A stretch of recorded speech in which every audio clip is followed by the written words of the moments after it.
How is everybody doing? It's a SETI stream tonight. The clouds are coming in pretty thick and fast, so yeah. Tomorrow, though, we'll be back for our sky watches. I think we're going to have a good run this week, but tonight we are doing an alien radio signal hunt, and this is a live signals are coming in from our own dish, pointed up to the night sky, hopefully listening out for something anomalous, potentially alien if we are lucky, kind of like the film Contact. We have our dish pointed up to the night sky, and as the Earth rotates, it's going to pass over various stars and their planets. If we get lucky, we might see a nice clear spike, kind of like what we're seeing with that orange line at the moment. So that is a signal. Just to the bottom right section of it there is a signal coming in, but again, it's unlikely to be alien. But we'll see as the night moves on. If it disappears quickly, then that is a good sign for us there. How are you doing, Harko? We're on a bit earlier tonight, so we still caught you on Monday. Good to see you in there. Guys, if you're new here, say hello and let us know where you're watching from.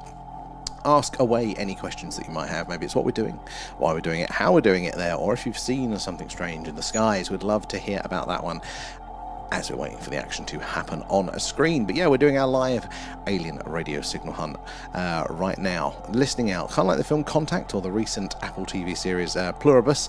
There, yeah, big dish pointed to the night sky, listening out, hoping to hear ET say hello.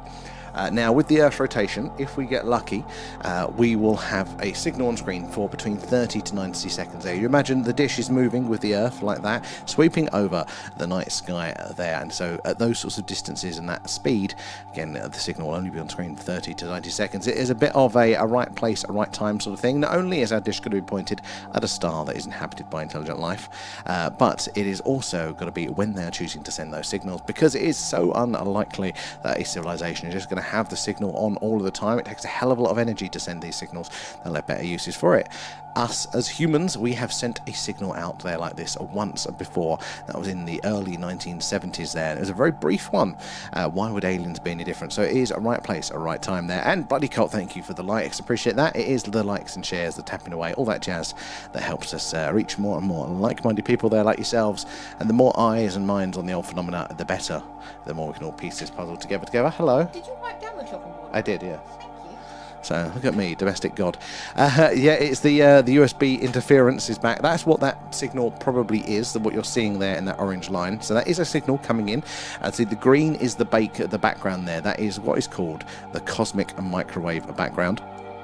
It is basically the early universe. If I turn the music off and shut up, well, that's it there. It's the static on your old TVs, if you remember, there, or in between radio stations. It is the sounds that the scientists think from ever society just after the Big Bang, which is pretty cool, but that gives us a background. So any signal we have to detect would have to be louder than that one. And put some toroids around the... I do actually, Harko. I've got one around it at the minute. I found one. I dug it out, but it doesn't seem to have helped there. And Ian, thank you for gifting a membership there. That is very, very kind of you. Encrypted, and welcome aboard as a member. Not only get some really cool custom emojis, but you also get to join us for our deep dives. So it's normally every 2 weeks, and we did one on Friday, last Friday gone. So it won't be this week, it'll be the following one. But we do deep dives. So it's normally either a leaked document, a whistleblower's account there, or just the normal files. The things, the scientific papers that we always hear referenced in the phenomena, we go back, we do our homework, we read through them all with you guys in real time. So it's normally every other Friday before the mainstream, so you're welcome to join us for those, but you're about to watch the past ones back. If there is another drop of files from the US government, then you'll be able to join us for a live run through of those as well. And if you do want to try that one out, guys, and you're not already there, link in bio for the Patreon gives you a month for free, so you can just test it out or just watch all the back catalogue. It's entirely up to you. Orange is the man-made noise. It is basically Harko. So that orange, the colour on there is basically, it distinguishes how strong a signal is. So green is very low powered there. That gives us, it's probably the background noise. That orange is like, oh, there's something there. There's a signal coming in. If it gets taller, louder, it will go red, and therefore, that is going to be of interest for us there. So that is what there's quick identification of it there. But because it's quite thin and it is quite low, that is most likely going to be man-made interference, electronic interference there from something in our equipment. You imagine as the Earth's rotating, right, it's if that signal is on the screen for longer than 30 seconds, it means that it's probably closer to us here. But you'd imagine if a satellite goes past and we pick up a signal from that, that's going to be really quick. It's going to be like a second. You'll see a spike on the screen. So we can kind of deduce where this signal may be located by how long it is on the screen for there. And all about giving back there, as the gifted one. Oh, thank you, Ian. That is very, very kind to do that one and to pass the favour along. Massive appreciation for you there. We do all appreciate it, and it all goes back into the stream there. Help us improve what we do. So we're currently saving up to get the show on the road, going to Rendlesham Forest to do a live Skywatch UFO UAP Skywatch from Rendlesham Forest, which is going to be, I think it's going to be pretty cool. You can watch me get scared there, but it's where in the early 80s, just outside of that of the former US Air Force Base in Suffolk here in the UK, there was the landing / crash. It was all pretty cool there. And Paul sent another membership there. Thank you, Sir Paul. Appreciate that. How are you doing, sir? And who got that? Sadie as well. You'll be able to join us for our deep dives there as well. So guys, do remember to thank the guys that have gifted you those. Very much appreciated there. And if you're just joining us, we're doing our DK there. Thank you for the likes. If you are just joining us, we're doing our live alien radio signal hunt. So normally, if the sky is clear, we do this, the UFO UAP Skywatch, and we're coming to you live from Wiltshire here in the UK, right in the heart of Crop Circle country, just down the road from Stonehenge. So we see lots of strange things in the night sky, but when it's cloudy, we have to do something else. We do this, we listen out and we have a little bit of chat about what is in the UFO world at the minute there, maybe your personal experiences. So do say hello, let us know where you're all watching from. If the moon's up, I'm going to be bothered. It looks like that. There we go. We do a moon stream, and it is cool. We've seen some strange things on the moon in our time there. And RA, Bentwaters, that's the one. Yeah, it's the former US Air Force Base at Bentwaters, and there's the forest is just on the outskirts of that. So I've been to that base a few times, used to work just down the road from it. It's a really lovely part of the world there. I used to work on an old missile base that was on the coast, just on the edge of it there. But yeah, I never had my UFO hat on all of the times I drove past, and I should have. I knew about the thing, but I didn't make the most of it. But we will be getting our show on the road to hopefully do that one soon. I mean, we've still got a bit of a way to go, but I think it'll be very much worth it there. And once we've got that first one out of the way, it'll be easier to do more and more on location Skywatches there. So keep your peepers looking out for those there. Was a subscriber, but work gets in the way. RA, 100%. Like, you know, this is the thing. You can always dip in and dip out whenever you feel like it. Sometimes life gets in the way. Sometimes, to be honest, you have a better offer. And occasionally, you know, you just go, you know what, I don't need aliens tonight. But we're always here whenever it works for you guys. But I do remember you were there, RA. But I hope you've been well. I hope it's been good work and rewarding. 5 a.m. starts. Oh my God, that is grim. But we are going to be on earlier because now we've gone past solstice. It goes the other way, doesn't it? It starts to get earlier and earlier and earlier for the Skywatches where we're chasing when it gets dark. So there's no... Sometimes life is like that though. But hey, we're here whenever works for you, RA. Sadie, how are you doing? Good to see you in tonight. How is everything there? So yeah, settle down guys for tonight. We are doing our live no, we're not. We're doing our live alien radio signal hunt. I was nearly going to do the other one. It's been a long run of Skywatches, so I'm tripping over myself with that. But yeah, we are going to be listening out, hoping to hear ET say hello. We're listening on what is called the hydrogen line, and that is the channel on the radio dial.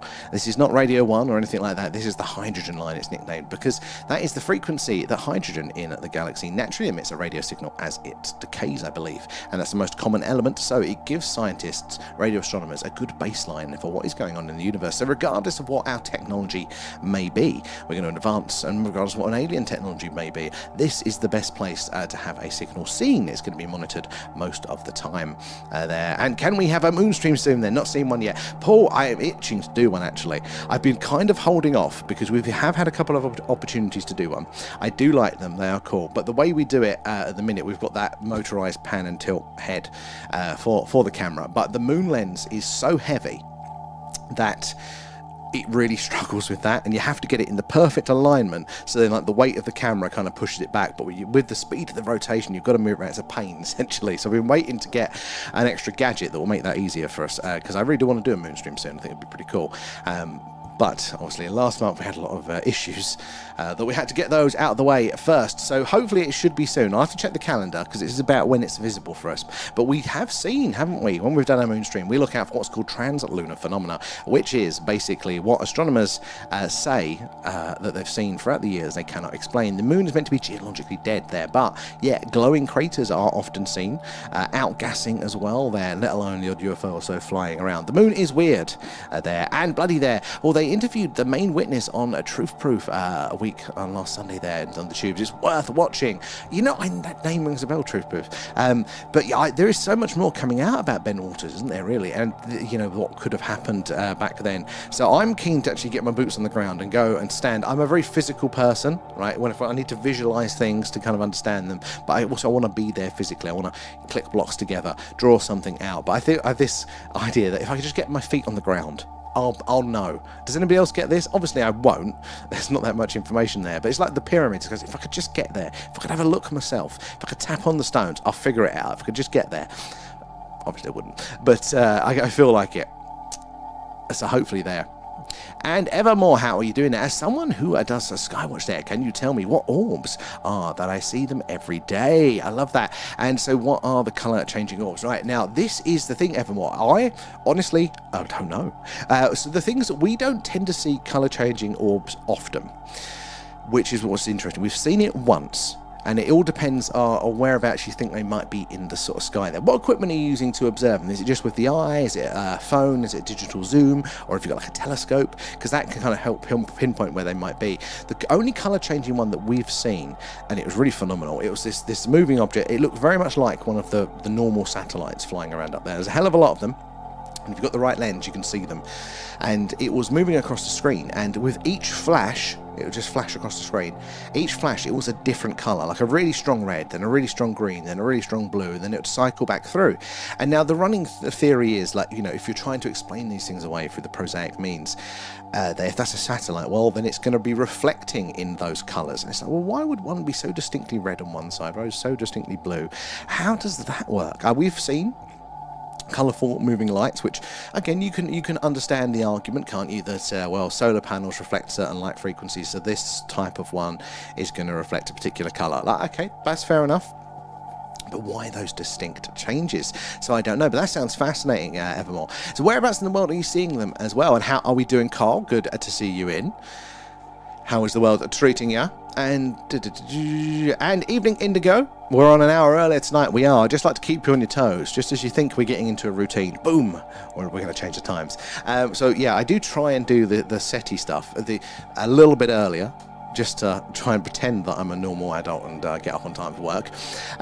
When we get the opportunities to. Obviously with the Skywatches, we're following when it gets dark, so we're kind of chained in for that. But I try to get on, if I can, the Skywatches a little bit earlier.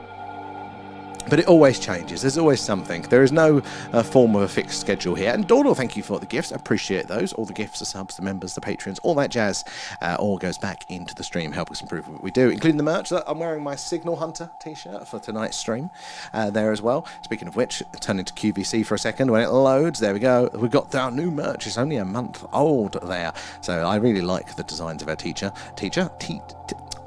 There we go. There's the one I'm wearing.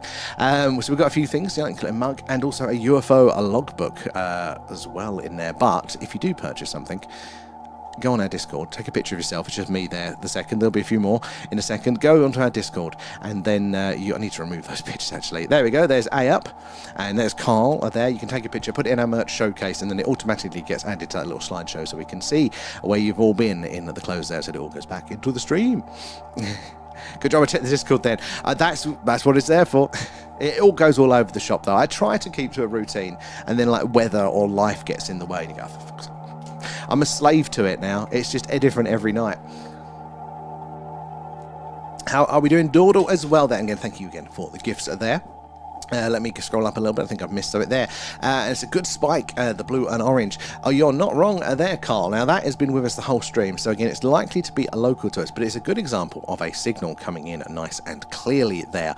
That big orange spike for you guys. The top section and that green middle section, they are the same data, basically, but it's displayed differently. The top section is coming in real time, dynamic spikes and peaks and troughs and things. The middle section is showing its averages, so you're able to see patterns and trends. And you see in the top section where that spike is, it's a nice and thin spike, but that is displayed a little bit thicker on the bottom there due to how it averages it out or some bollocks like that. But yeah, we want to see something like that, ideally a little bit wider and a little bit taller, but right in the middle. But the key thing is we need to see it bugger off after about 30 to 90 seconds there. That tells us that with the Earth's rotation, wherever that signal is that we're detecting it from, has moved along with the Earth there, and that's exactly the sort of time frame that we'd expect for a distant star. You know, you think of how fast the Earth's rotating there, and those sorts of distances. It's only going to be across a whole other planet there for 30 to 90 seconds. It's not long at all, but it is right place, right time. Not only have we got to be pointing our dish at an inhabited star or a planet around a star, but they need to be obviously intelligent life there, but choosing to send the signal. They're not likely to have the signal switched on the whole time. Hello, is anybody else out there?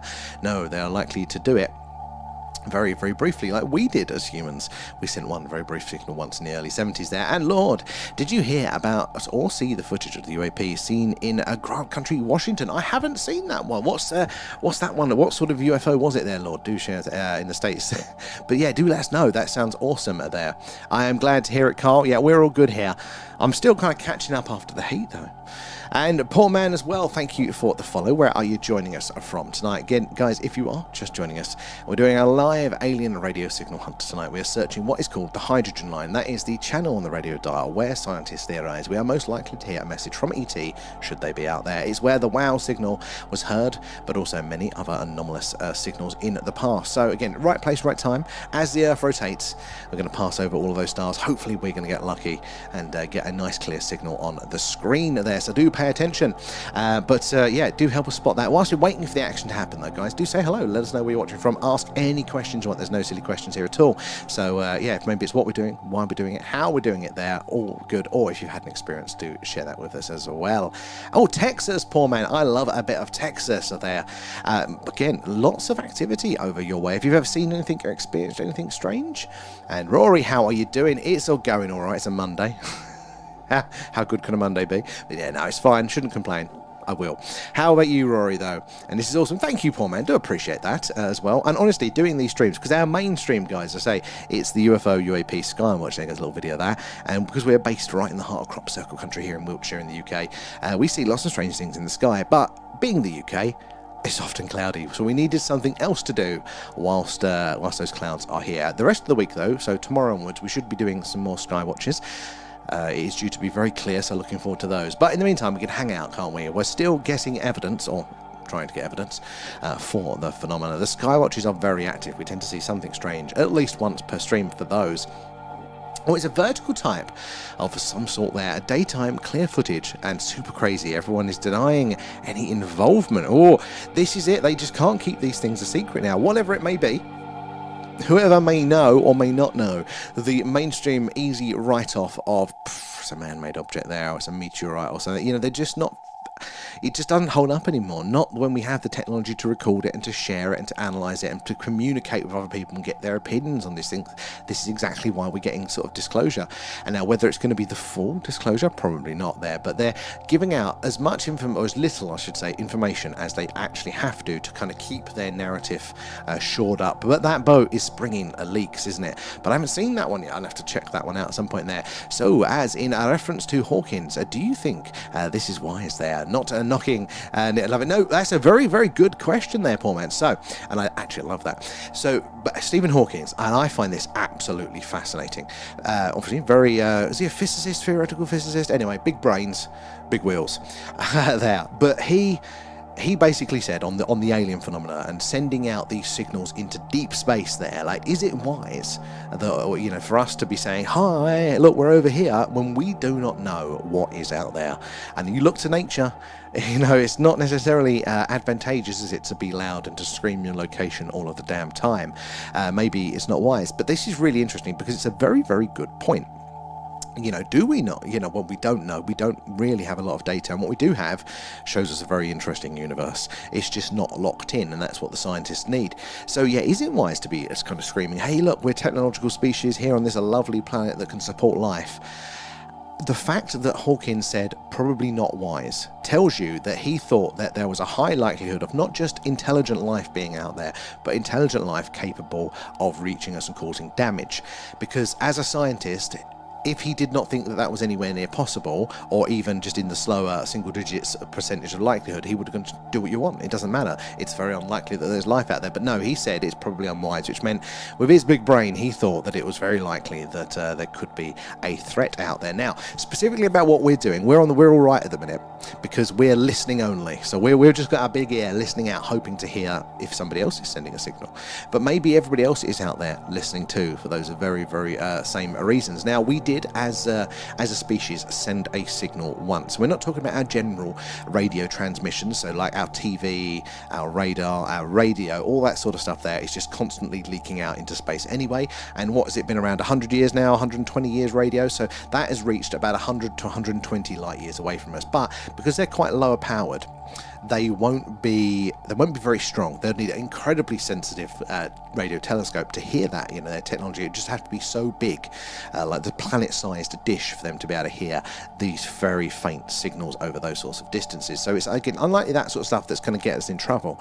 It's a trope of TV, isn't it, where you see Hitler's speech has been heard by the aliens there. Again, it's it was shocking, but it's unlikely to be something like that. But we as a species did send one high-powered radio signal once, and that was in the early 1970s, 74 I believe. It's the Arecibo message. So our biggest radio telescope at the time was actually a space radar. It had the ability to not just listen but to transmit, and it would transmit high-powered radio waves like a radar to bounce off of asteroids and objects up there back down, and they could get more data on it. But for one project, they did send a message. Hey, we're Earthlings, we're on the third planet from our star, and, we're carbon-based life form. Here's an example of our DNA. A very short message like that, a burst. They didn't direct it actually at a planet. It was like a nebula in the middle of nowhere. So, but there is a good argument. Is it safe? Is it wise to be actively sending these signals out? Now, I don't know. I do hesitate on the side of caution there. So I'm not fully sure if it is a wise idea to do it. And Rory there, for Mondays and Sunday nights are the worst. Oh, the sense of dread, Rory. It's like being back at school. It doesn't change. Oh, I've not done my homework. Oh, it's PE tomorrow. And now it's just, it's work. It's spreadsheets. And have you seen the TikTok account, Interstellar? Oh, yes. Yeah, he does really good. Interstellar, yeah, I've had a chat with him a couple of times because he's been here locally, so I do try and catch him when he is local. We haven't managed to meet up just yet, but hopefully at some point we will. Yeah, good lad. Is it Luke, his name? There as well. And Lord, thank you for the follow. Where are you joining us from there? And we send pics into space of how to kill us, and that we've only just made it to space, basically. We are giving that information away, and some people say that it doesn't really matter because Earth has been screaming biological life out there to the universe for about 2 billion years. So if at any point in the last 2 billion years a civilization has got the technology that we have got right now, they would be able to look at Earth and go, oh, there's life on that planet. So they would kind of know anyway. That's given the game away. But some people say, no, there is a difference between, there is just life, which is probably going to be abundant, and saying, hey, we're a technological species, here's an intelligent radio transmission that's high powered. Again, I just don't know. I think that the universe is going to be alive with life, and if it is going to be alive, then we're probably going to bump into each other at some point anyway. So I don't know. I'm not really sure, but maybe play it on the side of caution now. And I think the golden disc was got. So we definitely sent out, didn't we, out on Voyager there? We sent out a golden record with the Venturian man there, and there's the two people naked. I won't do the impression there. We'll get banned again. That was. Is it wise to be sending out stuff like this? And poor man there. And if you travel at the speed of light there, they probably travel way faster. This is the thing. We can calculate the speed of light, but for us, even our conventional propulsion that we can make is just will not touch it. Even our closest neighbour, at about 4.2 light years away, our current technology would take thousands of years, I think, to get to there. They are talking about probes which are so light that they could probably get closer to the speed of light, and they might be able to send them over there. But interestingly enough, that's Proxima Centauri, and we know that around that star there are planets, rocky planets with probably very strong atmospheres.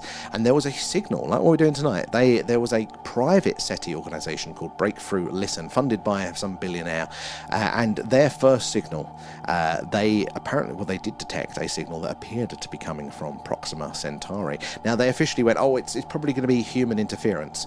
But what they mean by that is that they couldn't find any evidence that it was human interference, but they also couldn't prove that it was alien in nature. And now somebody very recently actually looked at a little bit more of the data of that signal, because again, radio is really interesting. There's a lot of properties around it that tell you kind of a lot of where it's come from, all that sort of stuff there as well. And some I don't know, again, this paper hasn't been peer reviewed, so we don't know if it is correct, but if it is correct, it's very interesting, because they looked at basically the characteristics of the signal, and you can kind of tell basically, is the source of that signal in motion? And if it's in motion, does that motion match what we know the motion of those planets around Proxima Centauri to be? Short answer, this paper says yes. It says that within that signal, you can tell that it came from a planet on that sort of orbital periodicity.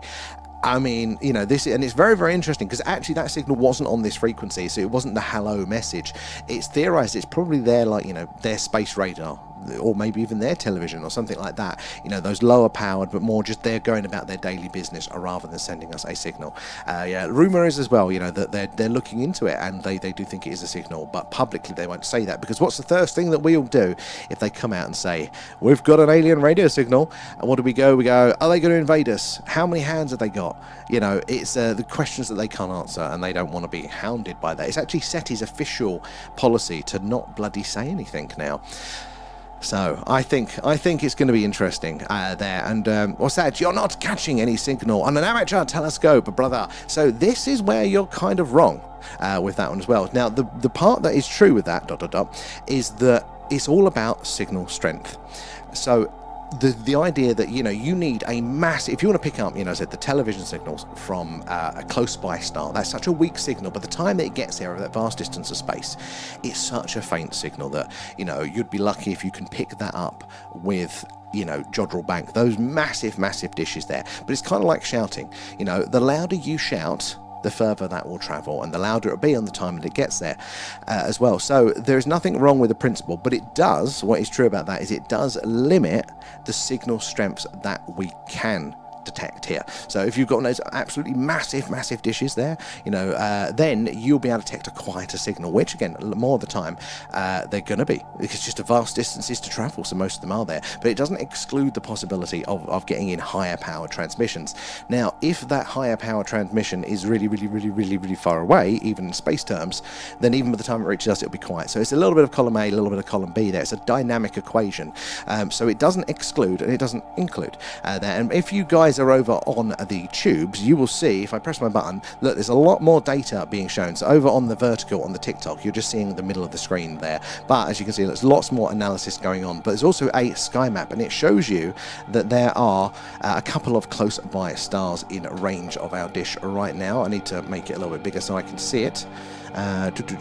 This one, yeah. So what we've got Antares there. Okay, that's not that close. That's 558 light years, and Dashuba at 400 light years away. So in theory, if we were to get a signal from, say, Dashuba there at 400 light years away, it means if it spiked up on the screen right now, that took 400 years to reach us. So if we said hello, that signal would take 400 years back. Not that we can, and then they say hello again, you know, all around 400 years, that's 1,200 light years. These are vast distances, and it takes a hell of a lot of energy to get that signal to be hearable by the time it reaches. Again, think of your friend on the other side of that field. You know, they've got to shout louder or get closer to you, you know, depending on the distance. But it's a dynamic equation. And they do think, actually, there's a theory that it's probably not going to be actually an hello message. Oh, hey up there, thank you for the super chat. I appreciate that very much there. It all goes back into the stream. I will bounce back over to the YouTube in a second, just finishing up here on the TikTok. But basically, yeah, it's all about, it's a dynamic, how much energy goes into it. But the theory is, at the minute, it's not going to be a hello message necessarily, which is what we'd think, you know, a species reaching out there to the stars saying hello, not knowing who the recipient might be. But actually, it might be, and more likely to be, a goodbye or a help us message there, because that is when a civilization is going to be most motivated to send a highest power possible signal for as long as possible, therefore giving us the highest chance of being able to detect it there. And thoughts on the supposed response there. So Portman, that is brilliant there. So there was, to the Arecibo message that was sent out, there was an apparent response, and it came in the format of a crop circle. It was actually, again, a big radio telescope not far from us down the road here at all, Chilbolton I think it was, and they, in the crop circle, basically, there was it the grey face there, and then there was a message within that, and the gist of the message was, beware the bearer of false gifts, something along those lines. I don't know. I find The crop circle is really, really interesting, but there's obviously going to be some sort of human component to it. I just haven't figured out where or how much. You know, is that the best way to send that message to us as a species? I think it's interesting. It's like a lot of the phenomena there. Dara, thank you for the gifts. I was going to appreciate that. One goes back into the stream. But, you know, it's like we don't have enough information to prove or disprove, so we have to hold on to it as interesting. It is data, but what we can do with it past that. And Rory, did you hear about Project Orion? We could have colonized the solar system if nuclear treaty stopped. Yeah, so they back in the 60s, 70s there, that some of the technology that they were working on, nuclear propulsion, like, you know, if we hadn't have stopped, we could have gone some interesting places there. I've got a little book on it, absolutely fascinating. And didn't some ingenious people all over the world claim that our origin as our propulsion system? Yeah, because there's another couple of crop circles that they were trying to extrapolate information from, and they thought it could be a propulsion system. I was listening to that on that recently as well. How you doing, Dara, there? And God, the Goodbye Earth horror short films scared me. I haven't seen those ones, but we scared ourselves with what we were capable of with nuclear weapons. And the problem is, it's an emotional response. Like, I get it, but it's an emotional response there with it. You know, nuclear weapons are dangerous, but we just now need to be responsible with them. The thing that has caused mankind, in fact, that has killed the most things here on Earth, the most dangerous thing ever, is fire. But humanity learnt to harness fire, and there's a lot of burnt fingers, and there's a lot of death on the in-between. But right now, I've got a little fire in the corner of this room over here that does all my heating and stuff like that. So we are able to harness these things. Again, that's the thing that's killed the most people out throughout history. They're the most dangerous thing, but it's also the thing that may as well have been responsible for us to be able to get a higher calorie density out of our food and therefore develop our brains. It kept us safe at night from predators. It illuminated the way, and it kept us warm in winter there. So if we hadn't, if we had how we treat nuclear technology now, if we treated fire in the same way, we'd still be in the caves with a lot smaller brains and dribbling away to ourselves. So we need to be a little bit more, I think, mature when it comes to the nuclear conversation. And have you seen the batch 3 of the Department of Defense files? Yes, yeah, the backyard footage is extremely compelling. Some of that one, I don't know where I stand now on the whole UFO stuff there. I'm still partly positive. Go, look, they've got to start off small, and it does seem to be a slight incremental increase, but, you know, is it? The last one, there was a couple of interesting ones in there. We've done them. It's a good one, Little Green. Little Goblin there, sorry. And the second one I felt was the most interesting to me there. But, yeah, look, the more we get out, the better. It does feel like we're on the road, doesn't it? To some more disclosure there. It's like the horror where another planet sends a signal saying, help us, and we have to figure out why. Super Scary was like, oh, I need to... Goodbye Earth horror. I need to check that out. That sounds right up my street. Yeah, like, is there a warning that's relevant to us? Just think of the predators that could be out there in space. Why would it be any different? And it's hoping batch 4 will have some actual bombshells. If we're lucky. I still feel like the way that they're doing it, they've got to build it up. So I feel like it'll be an incremental increase. So I don't think we're going to get the bombshells yet. But as long as they keep going with an incremental increase, hopefully we're going to see it. And for those files, as they come out live from the US, we normally do an emergency deep dive where we go through them all in real time with you guys for our members and Patreons. There's a little thank you. Hearing what you all think about it there, actually looking at all the videos rather than hearing other people's opinions, we go through it ourselves. We do our homework for those, so you better join us normally the day or so after when they come out. Right, let me bounce back over to the tubes. Where did we get to, you guys? We got to Paul coming in there, Bent Waters there. Got to the work there. Sadie came in there, and Moonstream. And Helen is in. There we go. Helen, how are you doing tonight there? And how do you guys get to receive a gift membership? So Indigo, it's when people, I think it's done on random there, but when people, they go to the option, there's a bottom of the button there where you can gift and do the memberships and stuff. I think there is like an option to gift memberships, and then I think it randomly picks people. Although when I did see it, you might have to toggle something just to be able to accept it, because I went in on a live the other day and it asked me if I wanted to be able to receive them, and I had to toggle it on to do that one. So I don't really know where it is. I am not good at the viewing side of this, guys. And Professor, how are you there? And click. Oh no, you've done that one there. Thank you for answering that. And good evening, Emilio. Did you find the Discord there? And Liberty, not clear tonight, mate. Sadly, not there. Hopefully tomorrow and the rest of the week we'll be able to do some lots of sky watches in there. And go and hit that like. Thank you, Liberty. Guys, it is the likes, the shares, the tapping away, all of that jazz that helps us reach more and more like-minded people there like yourselves. And the more eyes and minds we get on the old phenomena, the better. The more we can all piece this puzzle together. You never know who's going to come in with an experience there that they're going to share. And it's just going to totally blow your mind. That's been the one thing that has really struck me with this stream, changed my understanding of the phenomena so much. So yeah, do help us reach some more people, make some more friends. And A up in there, evening, sorry, we're a wee bit late there. Never have to apologise, A up. It's always good to see you, but I'm glad you managed to get some rest the last couple of nights there, especially after the heat we've been having. And the Grandmaster, there's always the chance of space pirates catching the signal. Grandmaster, I think 100% the principle of piracy, right? Like, you just know that will repeat itself again when we get to the space race, like, you know, when we are colonizing those other planets there will be that gap when privateers come in, space pirates, and I am living for that. I hope I get to see that to become a space pirate. You know it'll happen. There'll be a space Titanic. It's the same core principle of it. And then there we got to that one. Oh, it's just jumped ahead. Those plasmoid entities, which have been confirmed as on this planet, are pretty freaky, but it asserts the need to not assume that aliens would look like us. It's a very, very good point, and this is how the human brain works. It's how science works as well. It works from the known, and it makes a little bit of sense. Now, in the variety of all reality and all information that is out there, there's just too much. So you kind of have to draw a circle somewhere and go, right, I'm just going to focus on this bit. And that's how our brains have evolved to work there. So if you show us something that is so different to any understanding that we have, we cannot perceive it. We can outright not see it sometimes, but we just won't get it there. And so our brains kind of work on analogies. We go, it's like this, but with this change. So imagine if you show an iPhone to a caveman, they're gonna go, all right, it's reflective, so it's like water, but there's no way you can explain it. There's no there's no common technology. Oh, it's like this, but that. You can explain to somebody in the 1800s what a car is. You go, right, it's like your wagon and horses, but you don't need the horses. Boom. But with caveman iPhone is too far, and that's what the universe is like. We're often presenting things that they're in front of us, but until we can make those connections, we can't lock it in. We can't have an understanding for it.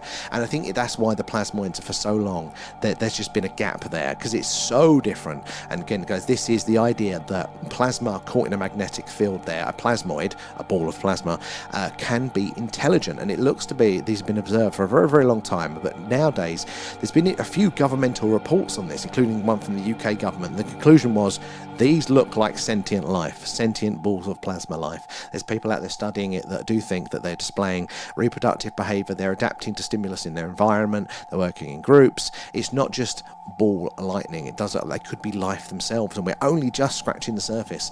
It could have been here with us the whole time. It might not be extraterrestrial. Just home from a live stream. Liberty, how did it go? And Indigo, that see now there. Just curious. Well, hopefully it might be done. It does done randomly, but maybe your luck will come in there, Indigo. But there is, if you do want to try, if you've not done it yet, the Patreon, the link in the bio for that gives you a month, and it means you have to view it through Patreon rather than on YouTube. But you get access to the same deep dives there, and it's a month, and depends what platform you're on. I think if you're on Apple and you sign up through Apple for the free trial, it might roll you automatically into the paid one, but if you're on the other ones, it normally just immediately puts you into the free tier anyway. So you can be able to check those ones out there. We're going to eat you. That's what the message could be. And out there, I'm not sure. You have to be in order to gift membership. No idea. I've not done it myself yet, and the thing that's done that the most is us there. Well, we've done it a lot, but you think of the fire that, for what the damage that fire has done. It's wiped out species, it's wiped out, the amount of humans that have died from fireballs, from meteor impacts there. It's the fire that gets us, isn't it? It's the most dangerous thing out there. It's killed the most life here on this planet throughout all time. There was a time when, the higher oxygen levels in our atmosphere, we had, 30-foot tall mushrooms that would spontaneously combust into fire because of just the high oxygen content. Earth has been a weird place. It's been a very weird place at time there. How are we doing, Wayne? It's cloudy tonight, you guessed it, yeah. But the rest of the week, it should be clear skies, guys. So make sure you're hanging around. But if you're joining us tonight, so we're doing our live alien radio signal hunt tonight. We're searching the hydrogen line, the channel on the radio dial, where scientists theorise that if ET's out there, this is where they'd put the message. You know, hello, is anybody else out there? It's where the WOW signal is heard. And hopefully, if we get lucky, we'll see one tonight there. But in the meantime, I'm working my way through the YouTube chat, then I'll bounce back over to you TikTokers there. But do say hello, let us know where you're watching from, and ask any questions that you may have there. The ball lightning anomalous, that's exactly it. I'm old enough to remember the Muppet Show and the pigs in space. I don't remember the pigs in space, I remember the Muppet Show. I enjoyed that. Not a bad one there. Had 500 excellent Liberty. I like that. And it was like running it through the laptop. How did that go? I always hate it when you upgrade to something, then you have to go back. My brain just like resents it. And plasma. I had a plasma TV years ago. And when they were wrong, they go. But see, this is the thing. Like plasma it's the fourth state of matter. It's not heavily researched. There's a lot about that we don't know. We have good functional understandings of it. But there's a lot around it we don't know, you know, and is that again purposely? Have we been guided away from it because of the other connotations that, you know, might be discovered and made more public with it? You found the Discord and had it excellent there, Emilio. Good. When I get up to date, because I'm well behind, we'll catch you over there. Oh, A10 and 2 F-15s have been reworked. Love that. More A10s and possibly F-22. Exciting. Well, if you're into that sort of stuff, Military Aviation Channel guys over on the tubes there. Liberty runs that one to the live plane watching as they take off and land. Where are we? Down here. We should go live a couple of times this week. That is a good run, and hopefully the weather will be good for it as well. It's Pigs in Space, because I haven't seen it. How do you show it? Pigs in Space? I'm going to have to look for this now, aren't I? And I hated it on the laptop there, but I ended up streaming straight out of the camera. Really? From the camera? I mean, yeah, going back, I resent it, you know, like when you've got to limp through. Can't wait to not have to do it for a laptop when we do our on locations there. And my neighbour has a cochlear implant, and I'm going to jam her frequency. She don't like me. Start jamming it. Just sending messages straight to your neighbour there, Anomalous. Alive in the loop. And now that would be cool. That'd be very, very cool, especially if you can get the a really good mic on that one, although it's going to be compressed, isn't it, for the stream. Just get the variation on that one. Starlink would be awesome for that. That is one of the things that we're trying to save up for, guys, for so we can do more on location live Sky watches. Right, where do we get to over on the TikTok?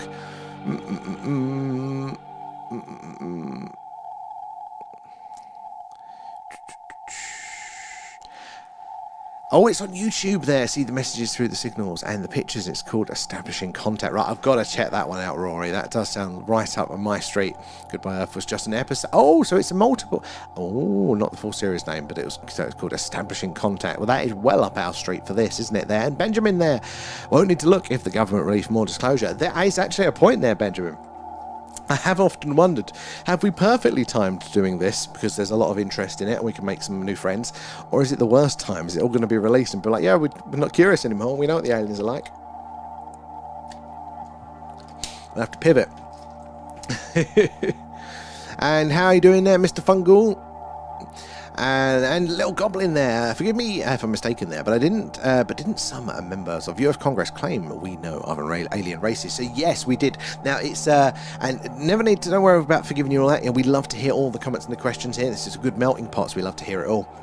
But the gist of those is kind of on the technicality at the minute.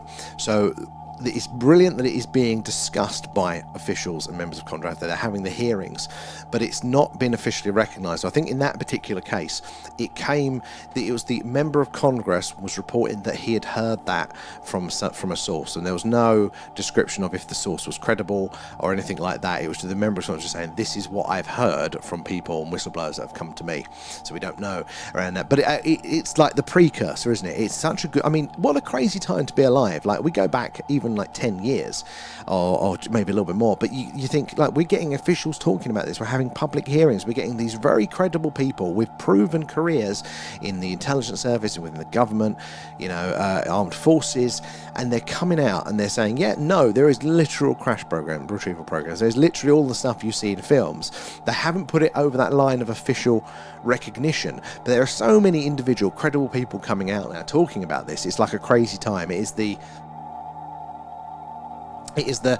you know, it's the calm before the storm. It's all there, obviously, but it just hasn't, the cultural is just about to switch. You know, we are at a very strange time. How are we doing, Harko? And thank you for the gifts there as well. And coming in with the shares, guys, it is the likes, the shares are tapping away, all that jazz that helps us reach more and more like-minded people like yourselves. And the more eyes and minds we get on the old phenomena, the better. So the more we can all piece this puzzle together. So do say hello, let us know where you're watching from, but make sure you're following, subscribe, whatever it is, wherever you are. So we're on pretty much every night. Clear skies. It is the UFO UAP Skywatch, it looks like that, and we do it live here from the heart of Crop Circle country here in the UK, and just down the road from Stonehenge. Lots of strange things in the night sky, or cloudy nights. It's the UFO, the alien radio signal hunt there. So we're always hanging out and looking to get evidence together. And it does turn into a more cosmic horror than scientific at the end. But I'm up for a bit of that. I don't mind a little bit of entertainment thrown in with these things. It is very, very interesting. It really is. What a time to be alive, isn't it? Just the depths of information that's coming out. As Matt there, are you seeing a big spike at 1400 the last few days? Or is that fake? So I haven't seen it. What's that one about? What frequency was that one? We haven't seen it, but to be honest, I haven't been checking. It is on, the computer is on now, and it is meant to alert me, but I haven't got any alerts. But that could just mean that the alerts are broken. What the frequency are they talking about that being on? Because we're monitoring this particular range down here, so we might be on a different frequency. And if that orange bar is on 1440 hertz, then it's the USB sub interference. That's a good point. What is that one on? See, this is why we need technical people like Harko there, who is very good at actually being able to identify things. So it is on 14. It might be. I can't actually see the numbers that close, sadly. So you might be bang on there, Harko. In fact, I'd probably bet money that you are. And Joseph, how are you doing? How have you been there? And if they can do what they can and fly like they do, why shoot it? It's clearly could vaporize us. It's a good question. You know, if they are so far advanced, which they would have to be if they're extraterrestrial part of this, you know, if they are traveling these vast distances, if they've got that technology, then do we really stand a chance? But part of my mind has kind of niggled away here that sometimes it's just not that easy. I mean, like, you take the Afghanistan and the Iraq wars, for example, the early 2000s there. You look at the Western military machine, predominantly the US there, you know, taking over less funded, less technologically advanced countries, with less physical numbers, you know, you name it, they were outgunned. But although they could occupy the space, they never really won the war. You know, the insurgency was just rife constantly there, and it probably would be the same with us here. You know, it'd be very difficult to wipe us out fully, where they could just, you know, do whatever it is that they wanted. There'd always be a big insurgency issue, and maybe it's difficult for them. You know, these are vast distances, and maybe they couldn't actually mount a large invasion or something like that. They might do a bit cleverer, but you know, that's if that's what their agenda is. You know, but I reckon that they would see us more like we see animals. You know, they would look to us and go, we've been their land, we went through that evolutionary stage, we're not going to dabble with you because you are a bit spicy. But you know, they'd probably just be like on their guard, you know, in the same way that, you know, if we're out in the prairie, you know, prairie's the wrong word, they're out in the African savannah there when there's wild lions, you know, you take a gun in case it wants to eat you for lunch, you know. But we don't moralise the lions, do we? And go, oh, it's an evil lion, it deserves to be wiped out. How are you doing there, Joseph? Good to see you in there. Coping the heat waves. Oh my God, I didn't. I was very dramatic. How about yourself there? Nothing I think jumps out. There probably is though in the news, but my brain has just totally left it. Unless they somehow have evolved as peaceful species, but I think any intelligent species has war. I actually do, Rory. Now there is an argument to be made that, yeah, that maybe to be to be able to handle, for your species to be able to responsibly handle that level of technology, a warp drive, that would require a lot of energy, and that is essentially a bomb. Even if you're not using it to travel space, you could use that energy to blow shit up. So if you can produce that much energy, if they have the technological abilities to do that, your civilization would have to be so lockstep and ordered and controlled that you don't cause any problems. Otherwise you wipe yourself out. You think about giving nuclear weapons to the old kings and queens there. They would have been left, right and centre. They're always having a war for something, weren't they? So maybe you have to mature as a species. That's an interesting argument, but I do think war, friction, which is what it is at the ascent of it, is a product of physics there. I do think that is part of the process. It's horrendous, it's horrible, and we can make it a lot worse, but I do think it is part of those growing pains. I think we're on the right track, which is probably why they wouldn't get involved, because if they do come in and give us technology to help us, even again if that's medical, solving these problems out, then that interferes, and we're not learning what we need to learn to have the next level of technology. And unless they are the Borg, Joseph, which again, look, if there's good, there's probably bad out there. You got to remember, like, all of the different species that we have and all of their different temperaments, all the different abilities on how they work and survive, both biologically and kind of psychologically in the space. That's nature's roll of the dice to go which organism can survive best in each individual environment. So it'll be the same for space. There's a wider variety of environments out there in the universe, as there are more than there's going to be available here on Earth. So there are going to be more variations on that, and there will probably be a very Borg thing. That is an evolution roll of the dice to see if that is more advantageous. Harco coming in with the gifts there, guys. Appreciate those. So they all go back into the stream there, help us improve what we do. And they won't give us the fish, they will give us the fishing rod, basically. Well, basically we've got to earn it, but that's the thing, that we need to earn it, and we need it to be useful, I think. So it's complicated, but I think if we take the emotion out of it, exactly, Joseph. I think we take the emotions out of these things, because it's very easy to do, especially if you've been on the brunt end of the results of these things. In our human behaviour, which is horrendous, but it doesn't seem to be. I mean, you're telling me that we're savage, right? And then you go, well, wasps take maggots alive, paralyze them, and plant their eggs inside the maggot, which then as they incubate and hatch, then they eat the maggot from the inside out whilst it's still alive. That sounds more evil than what we do more. It's just that wasps don't have opposable thumbs, so they can't really, technologically advance. So I don't think we're anything special, other than the fact that we're just incredibly, incredibly effective. All right, I'm going to bounce back over to the tubers. Where do we get to with you guys? Patiently are waiting for us there. Got to that one there. Do the loop. That was going to be cool. And farts don't smell in space, except be the last thing you smell. What if the surface of the moon? What if the surface of the moon reflects images of unknown Earth continents like a mirror? So I've heard something around this, that the actual the patterns that we see on the moon reflect our continents or something. I mean, maybe. I do not know the science enough about it, but I do think there is. Again, this is not something 100%. It's a really interesting theory that I'd like to hold open, as well as there's more data that is coming in, so we can understand it. But I think the moon itself could be the clue. Kind of how they say that the pyramids themselves are the clue. So it's not that there's going to be inscribed on the wall, hey, aliens built this. I'm not necessarily into aliens with that either, but it's like the measurements, that is encoded within the pyramid structure give a clue that, these people must have known this because it's a fraction of the Earth's circumference, or, whatever it is, it's pi. Those numbers are encoded into the structure itself. The moon could be similar there. The moon is weird. I thought that was full-on tinfoil hat. But the moon is very, very strange. But that's one for our moon streams, guys. Next time the moon is up, we'll do a moon stream. And it'll look like that. And we'll see all sorts of weird and wonderful things. But it's a good one, Living Light. What do you feel about that one? Is that something that you lean to there? I absolutely love this channel. Thank you, Anonymous. I do appreciate that. I've been called worse than an alien. Oh, me too.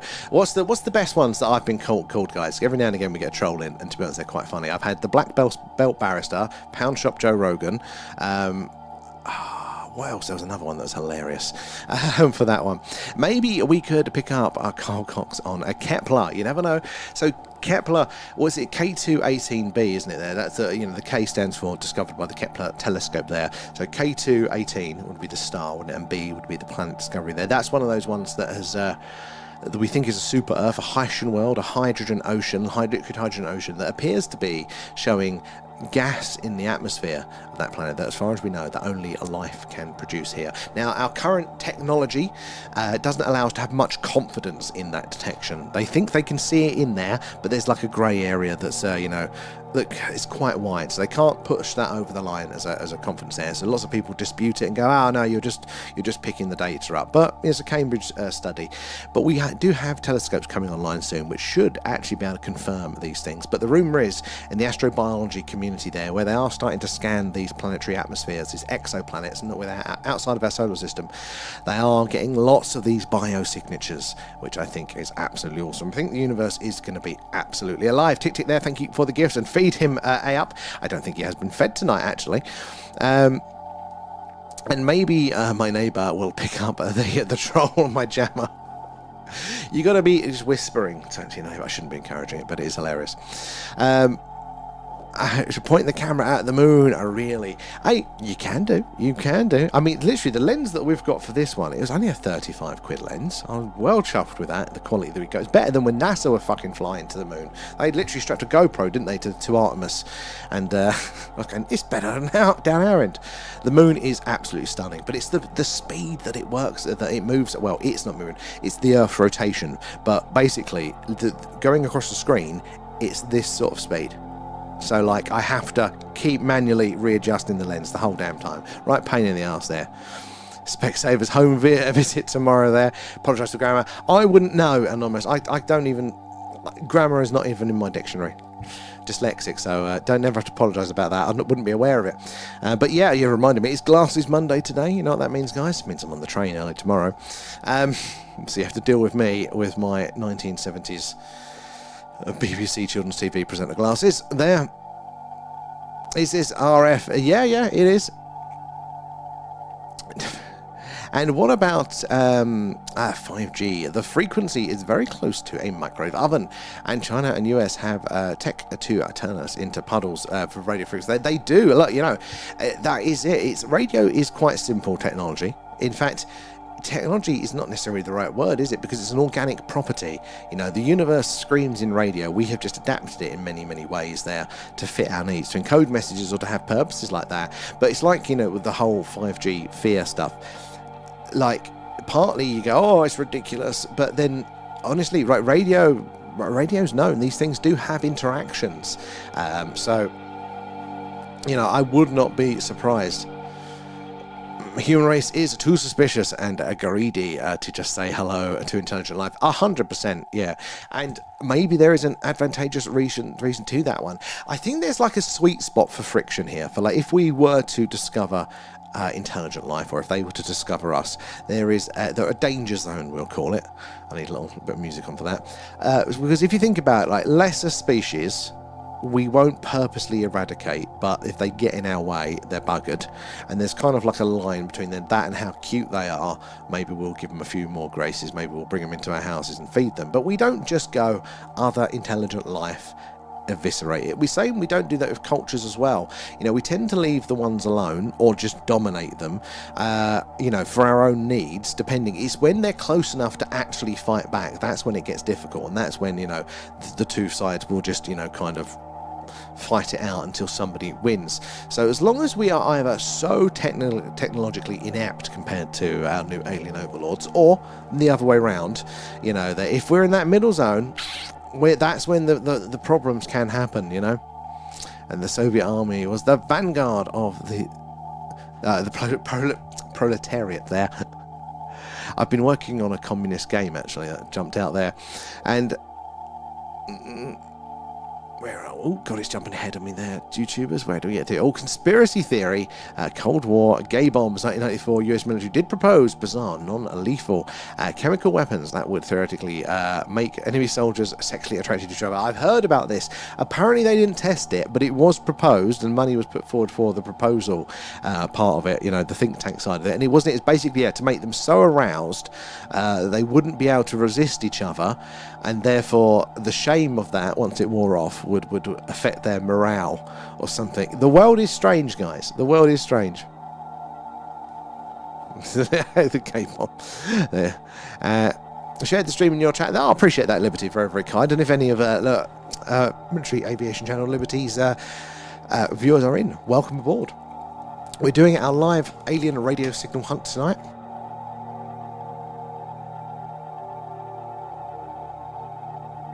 Sorry, guys. Lost my voice there. Needed some drink. We're doing our live alien radio signal hunt tonight. We're searching what is called the hydrogen line, and that is the channel on the radio dial where scientists theorise that if ET is out there, this is where they'd put the hello, is anybody else out there message, where the wow signal is heard, and many, many more anomalous signals since then. So if we get lucky tonight, as the Earth rotates, our dish is going to be swooping across the night sky, so if we're lucky, we might see a nice clear spike of a signal on all of the meters there. That big orange line in the middle of the screen, and that is a signal coming in, but it's been with us the whole time, so it's likely to be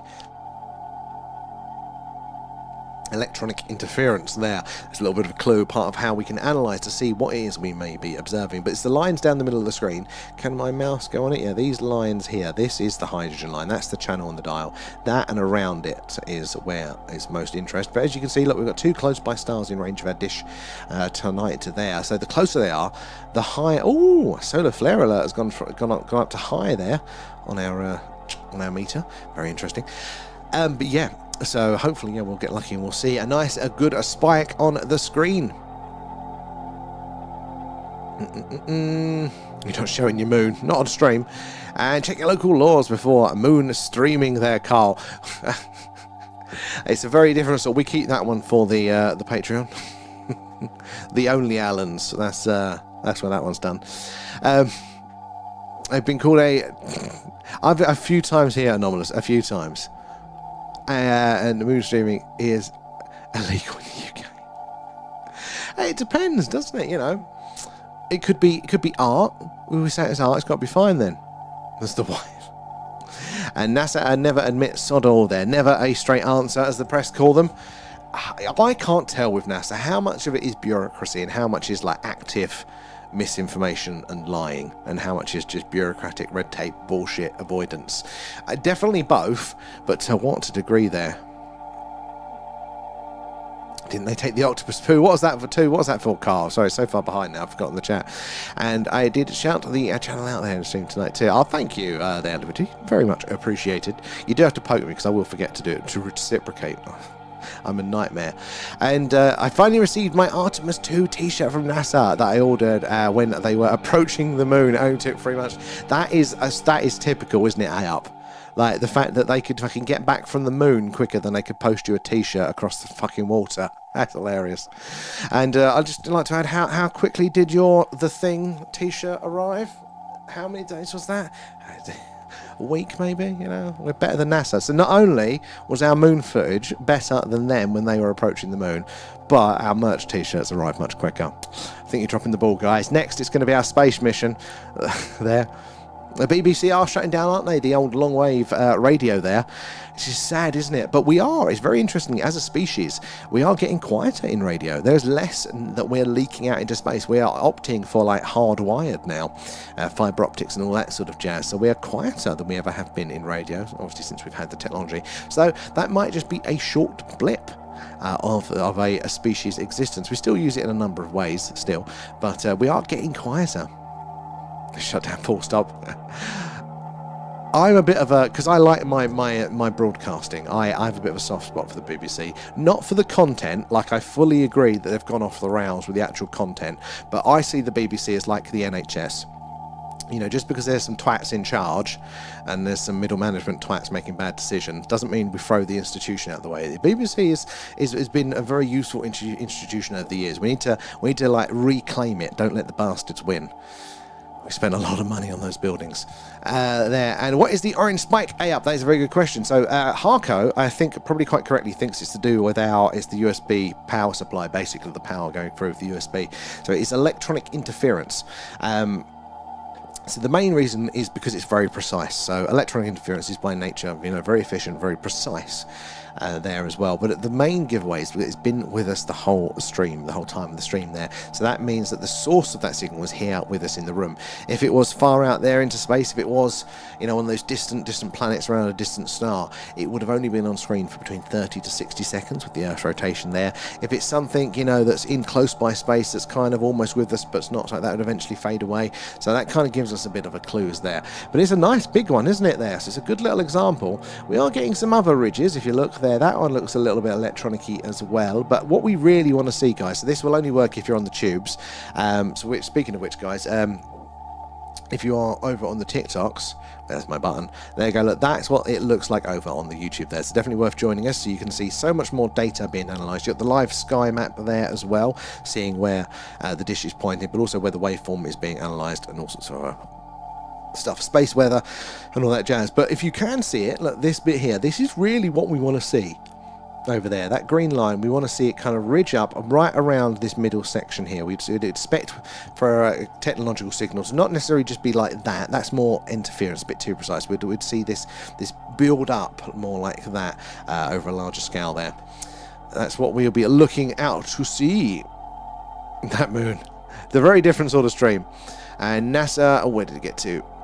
NASA are blocking my signal. I did actually gain access 2 years ago. You're not going to be the next Gary McKinnon. I've got an imaginary friend called Chinese Alan. Is that an Alan Partridge bit? That sounds like it would be from there. It's a very similar model to this. Technically, this is probably a Chinese Alan. It came from Timu. Yeah, they've not blocked you yet. My streaming box has gone to China, and it best be back in that t-shirt. Oh yeah, the Chinese will be fine. It's just NASA. 4 days, I think, for the Skywatcher tea, and the mug is taking considerably longer than that. Well, to be fair, that's a point. So the mugs, I do think they come from America, which is frustrating when we're over here. So it does take a little bit of time to get there. Tommy, exactly. Where are we down here? And my best friend is called Stella, and she's a thing. Well, I'll let you decide. Hey, BBC Two Facts, exactly. Talking about politics levels. I try not to, because everybody's wrong. That's the problem. Everybody's looking at the wrong way. But this is a place for everybody to come in, regardless of what we think. It's a place where we can be right, we can be wrong. It doesn't really matter. We're here to talk about the aliens and stuff. But I don't see the BBC as a political issue. The BBC is an institution, and the thing with the BBC that really interests me as well, the only reason I do slip into this one is because, again, working in broadcast, I'm kind of closer to that one, is that everything that everybody says about it is totally true. It is totally true. But the problem is, if you want to get political about it, the left hate it, the right hate it. So it's a bit of a, but it's our institution, and it is useful for certain things. Its knowledge is as important as the NHS, isn't it? This is the thing, we take it for granted. But, communication is the key. It has to be done in the right sort of way. You don't just want puppeteering, from whichever government is in power at the minute and stuff. But, the BBC isn't just the channels, the TV channels that you have there. It is, the World Service. It's international public relations for us as a country, which is important there. But the amount of work they do for schools, they provide a lot of back systems for a lot of the educational stuff there. A lot of businesses rely on BBC monitoring and stuff like that. It's a much bigger organisation than just TV channels, and I think that's where people kind of get the mistake. They see an output, and it's fair enough to have to dislike it for whatever reason. That's not in debate. I think that's a pretty fair argument, but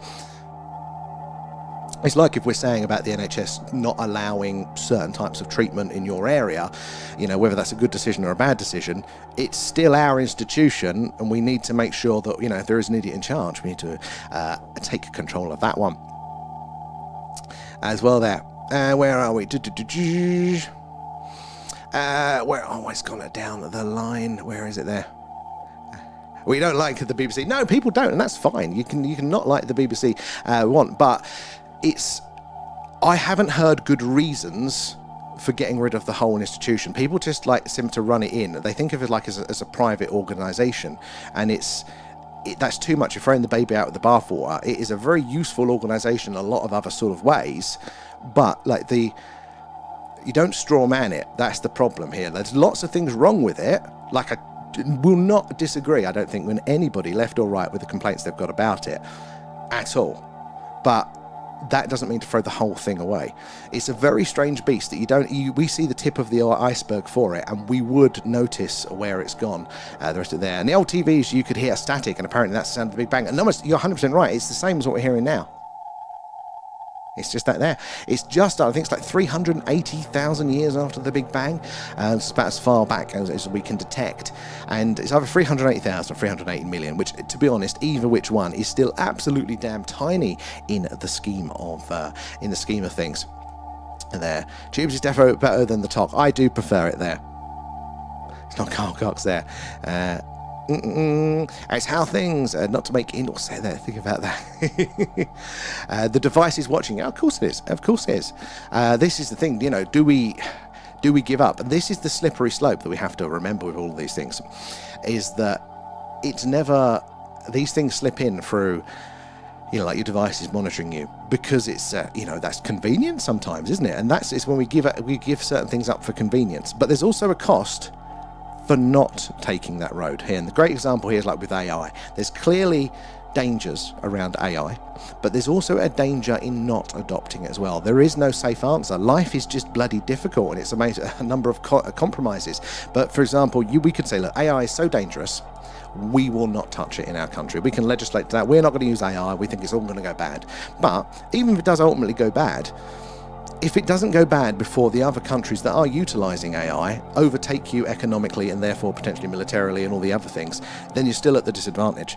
It's all a question of trade-offs. There's not very many times, and there are a few, but not very many often where it's a nice clear-cut answer. There. And where are we there? And I've got TikTok. I've got a video that's taking off on there. Oh, 66k, not bad at all. No, that is not bad at all, Liberty. Embrace that one. God, no, we don't do that. I mean, we don't even post to it anymore. But that's not bad. Embrace it, Liberty. Your stuff would probably do quite well over there. I'm politically incorrect. Exactly there. I'm sure it means the title you can read, not the content. It's the BBC.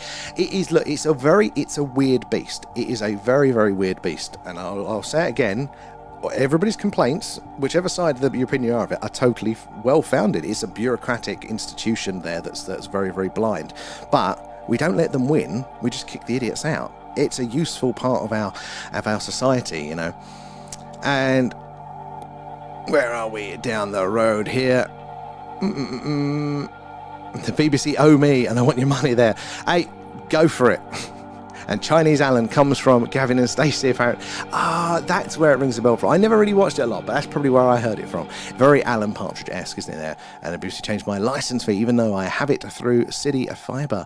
There, I don't even follow with the licence fees anymore. I don't watch terrestrial TV at all. Never in my life. I'd say never in my life. In fact, every now and again, if I do go on holiday, which is incredibly rare, watching normal TV, it's a bit of a novelty to have the adverts like they used to there. Although saying that's coming in now, but luminous clouds towards the north tonight. Oh, very interesting, really. That's Netherlands, isn't it? Is that to do with thunder again? Picked up some strange deep house there. Oh yeah, but this is the thing. Like the individuals involved, I think are questionable on every side of it. But it doesn't mean that you let whoever it is in charge take away our institutions. We wouldn't let people do it with the NHS, so why would we let people do it with the BBC? It's a very unpopular opinion at the minute, but there's a lot of utility to it. We wouldn't let people take over the NHS there. Jimmy, talk news as well. Hey, it's interesting that they've done as well as they have, isn't it? New competitors. It's been difficult for such a long time. They didn't think they would last. Where are we there? Yeah, they must mask and set the new stable as their responsibility to make social stable. But this is the thing, and look, you've put this in, we've got to straw man it as well. There is a problem right, for within our country, that we don't have a cultural consensus anymore.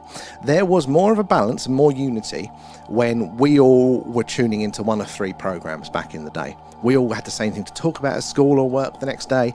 There was less variability, right? And that variability, or sorry, the more cohesion, the more a society gets on. But I'm not advocating for it, because the problem with that is that's when, you know, whatever that cultural accepted, whatever it was, wasn't reality. It was efficient and it was smooth, and we all kind of got along in more of a way, but it also wasn't an accurate representation. Lots of things were missed, and things like that. So it's such a tricky argument to make. Like, you know, how do you promote certain things, but how do you allow, you know, so there is something for us all to join into together with, to synchronize with. But how do you allow for the variations of reality and things there? It's such a complicated one. But where are we? AI, and it will be back. It's not safe there. God, but this is the thing. AI could be, like, I often talk about sort of nuclear weapons and technology, as we did earlier, I think, in the stream about that one.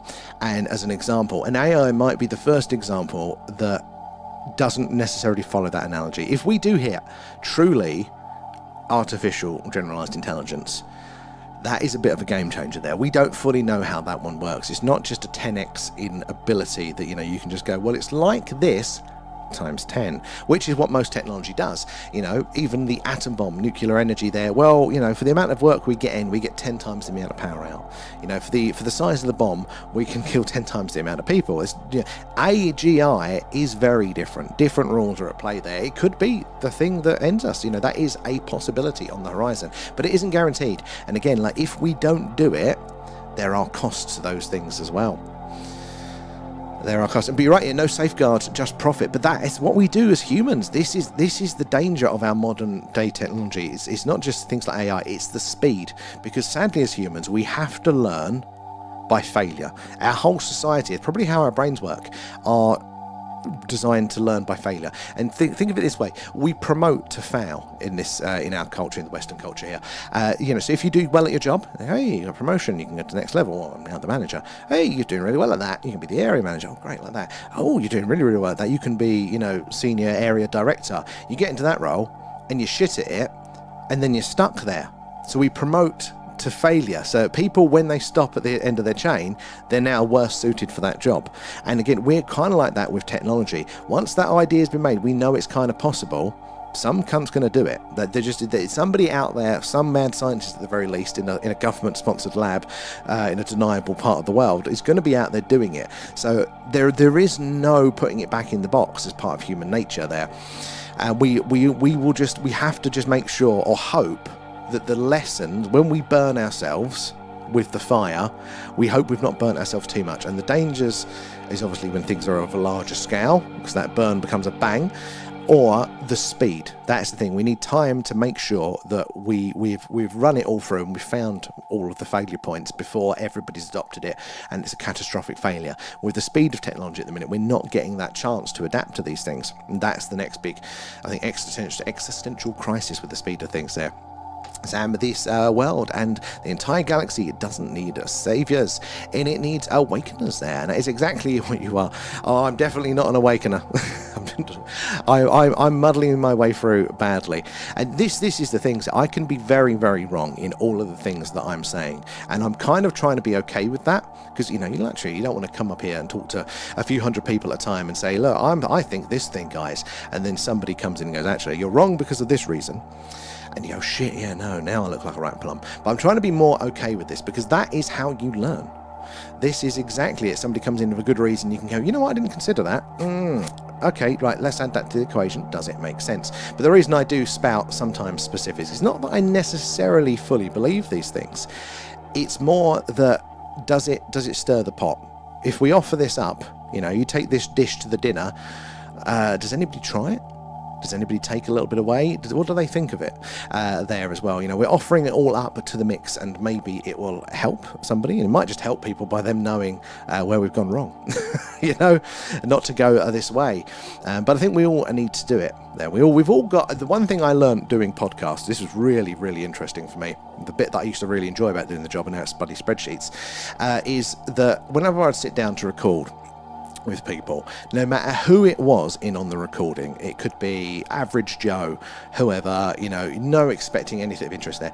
You sit them down, and then they would have a story. Everybody had a story, and within that story there was a life lesson. And I would come away after totally not expecting it every time, going, fuck me, that's relevant to my life because I've seen this sort of thing as well. Like, if we could just share our experiences, not force it on other people, but offer it up. And if people go, oh shit, that's a match actually, and it saves somebody else making the same mistakes, I think that is the best part of all these things there. The BBC stole your footage. Oh yes, they did, didn't they? They put it on the 10 p.m. news, the breakfast news. And they removed your channel name. Oh my god, those cheeky. That is the problem, isn't it, with these large organisations? They can raise copyright claims and all this sort of stuff, and you're totally bloody powerless to say there. Do you know what particular news programme was it? I might know people there, and I can go give them a slap. I haven't been to New Broadcasting House in a while, but I can go find people. It has happened before. Has anyone thought about 2029 Apophis? So this is an asteroid, isn't it? It's not a comet. I think it's an asteroid. Or is it? No, it is a comet, maybe. That basically it's in orbit within our solar system. Every now and again, it gets a little bit spicy close to us here on Earth, and it's doing another pass in 2029. Then 36, is it, that it's due past? And it's kind of one of these ones that is uncomfortably close to us there. But specifically how close? We don't think it's actually going to hit, but it's not in the realms of, we have to look, we have to pay attention. But there could be, at any point, there could be something that interacts with Apophis that we haven't planned, that then changes its course and puts on there. So I think, isn't that the one they think is responsible for, some of the previous stuff in our human record there of causing some problems, some of the biblical impacts and stuff like that? Don't pay the license, just move house. Did you ever remember that TV, the license fee TV advert that was on there? And it was like the guy getting the knock on the door for the license fee inspector, and he had his TV in the kitchen. He had just had a video of a turkey roasting, so it made this TV look like a microwave. I always thought that was fucking genius there. And the more BBC charge the client after the client cut the TV license, says the news. But the amount of stuff that these organisations get up to, I mean, you see the crimes that local councils get up to with them, and they're trying to enforce things. It's absolutely criminal. Like, I will not, for 1 second, defend some of that behaviour. Like, it's totally right. It's totally horrendous what some of them are getting up to. Mr. Moomins, God, I haven't seen that in years there. And Jamie and the Magic Torch. And does solar or a black body background radiation have a frequency? So yeah, basically everything has a frequency. I don't know which specific one. So radiation is going to be close towards the light spectrum, I would have thought, for that. But yeah, pretty much everything. Look, sound, light, they're all on the same wavelength. They're just really far. In the same way that when we talk about, our FM, AM radio stations, or our TV, when that used to be, an aerial TV there, they're not separate things. They're on the same line. They're just, quite far apart. You step back and the line's bigger. If you step back even more, light becomes radio. Sound becomes like, it's all frequency, just all at different wavelengths. Everything is frequency. We're not even solid objects. This is an illusion of our experience of reality. We're not even solid objects, which is crazy. And the colliding of atoms is nothing there. I once farted at the cheese counter in Morrison's there. You probably wouldn't notice. How are we doing, Marcus? Good to see you there. And Living Light as well. No, we're still hello. Remember Jamie and the Magic Torch. The name rings a bell there. What was... God, I don't even remember what kids shows I used to watch then. And, noctilucent clouds are extremely high. Ice clouds that are visible during the summer month. They are so high they remain illuminated at night. Then they glow as silvery, bullish or electric white. Now that is, I don't think I've ever seen that one, but high enough up there, still catching the sun. That is awesome. How cool would that be to see that? You guys get all the good sky stuff. You get all the northern lights and all of this. And I think everything is energy and therefore has a frequency. I think you're totally right. As far as I understand it, that is totally true, Living Light. And I think that I will still sleep at night knowing my stash is safe. But is it there? Fuck the police there. And I absolutely love this there. It's good humour and proper debate. Exactly. Who would have thought it's aliens that bring us together? But actually, that's probably true. Old, was it not Nixon? Who's the other one there? Reagan. He's famous, isn't he, for saying that, like if there was an alien threat, I'm sure we would all kind of band together. And we know that that is true. That is how it works psychologically. Our brain is always doing the maths for various things. It's doing the maths for where you sit in your own social hierarchy, up or down, and it's also doing, how safe you feel in an environment, but also what are your priorities there. Like, so as soon as we share a bigger threat, we all come together because we have that one thing in common. We immediately come under this one bubble. And there's always subdivisions of the bubbles, and this is where we get things like nations and states and things like that. It's our rough human attempt to figure out where the geographic lines are around those bubbles. Well, we share this island in common. We share this sort of temperature in common. Well, we share all of this in common there. But that would immediately be a switch for us as humans there. If there was things on the outside like that, I wonder, what that would do if that was publicly available there. Because it's not necessarily a conscious thing. It's not a decision. It's just all of a sudden we've all got the same interest. And the human race is making a mistake by being arrogant to the fact that the government's a lie. Well, the government is a lie, but maybe that's a product of governments. There is this, I think it's physics.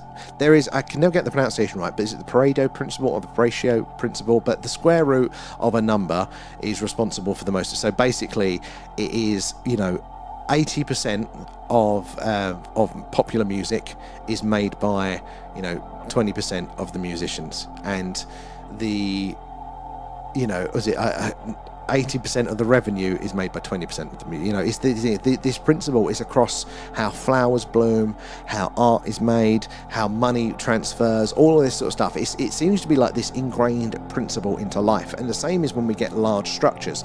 So we need to figure out as humans, how do we work as larger groups, but without that inefficiency curve there. I think it's above 5 people in a group, and your efficiency tanks by 80%. And that's when you get, your emails that could have been meetings and everybody filling this spreadsheet and all the bollocks reporting you have to do. Because organizations are incredibly inefficient, and inefficiency is essentially corruption. That corruption is just, things not working out as planned. It's been a shape there. That's my head. Oh, it's the 10 o'clock news there, breakfast TV, and a lunch there. All right. I know where they sit. I'll have words. Although it has been a while since I've been in there. I wonder who's on production for that now.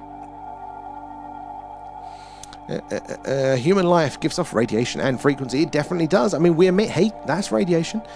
It radiates there. And can you imagine the irritation factor if aliens spoke like the clangers? Oh my god, we wouldn't be able to have a relationship like that, would we? It'd just be too annoying.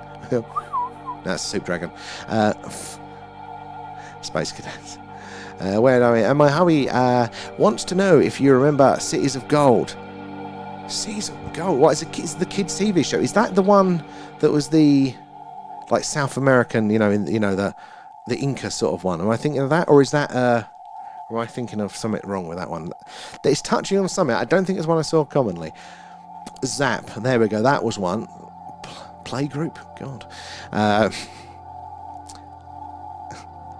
We are starseeds. I feel an alignment with the art of panspermia, which is like a literal sort of starseed of intelligence there. That I can make sense to me. The idea that life is seeded around the galaxy in the same way, as we use the word seeded, that plants seed themselves into the wind. Maybe the solar wind does the same thing. And true creation emerges within this invisible inner interworld, and our consciousness is directly connected to the field. I can get behind that. If aliens come here, I am on their side there. They will probably try and put them in the hotels. They would. And if we consciously direct our thoughts and emotions, we can alter the information patterns within the interworld and thereby shape our physical reality. We do have more control over our physical reality than our current reductionist mindset would lead you to believe. And when we know this scientifically through simple things like the observer effect in the quantum world, and we know about it through psychological patterns, like we can do that literally in that sort of sense. But there's this big gap in the middle. I think we've got far more control over this than, our current understanding leads us to believe. We've still got a lot more to dust off with that one. And the clangers were cute, but yes, let's hope the clangers don't sound like them. What about the Smash aliens? Going bored, just the advert for VO5. Is that how you find out? By the sponsored advertising. Matrix, we are really in it.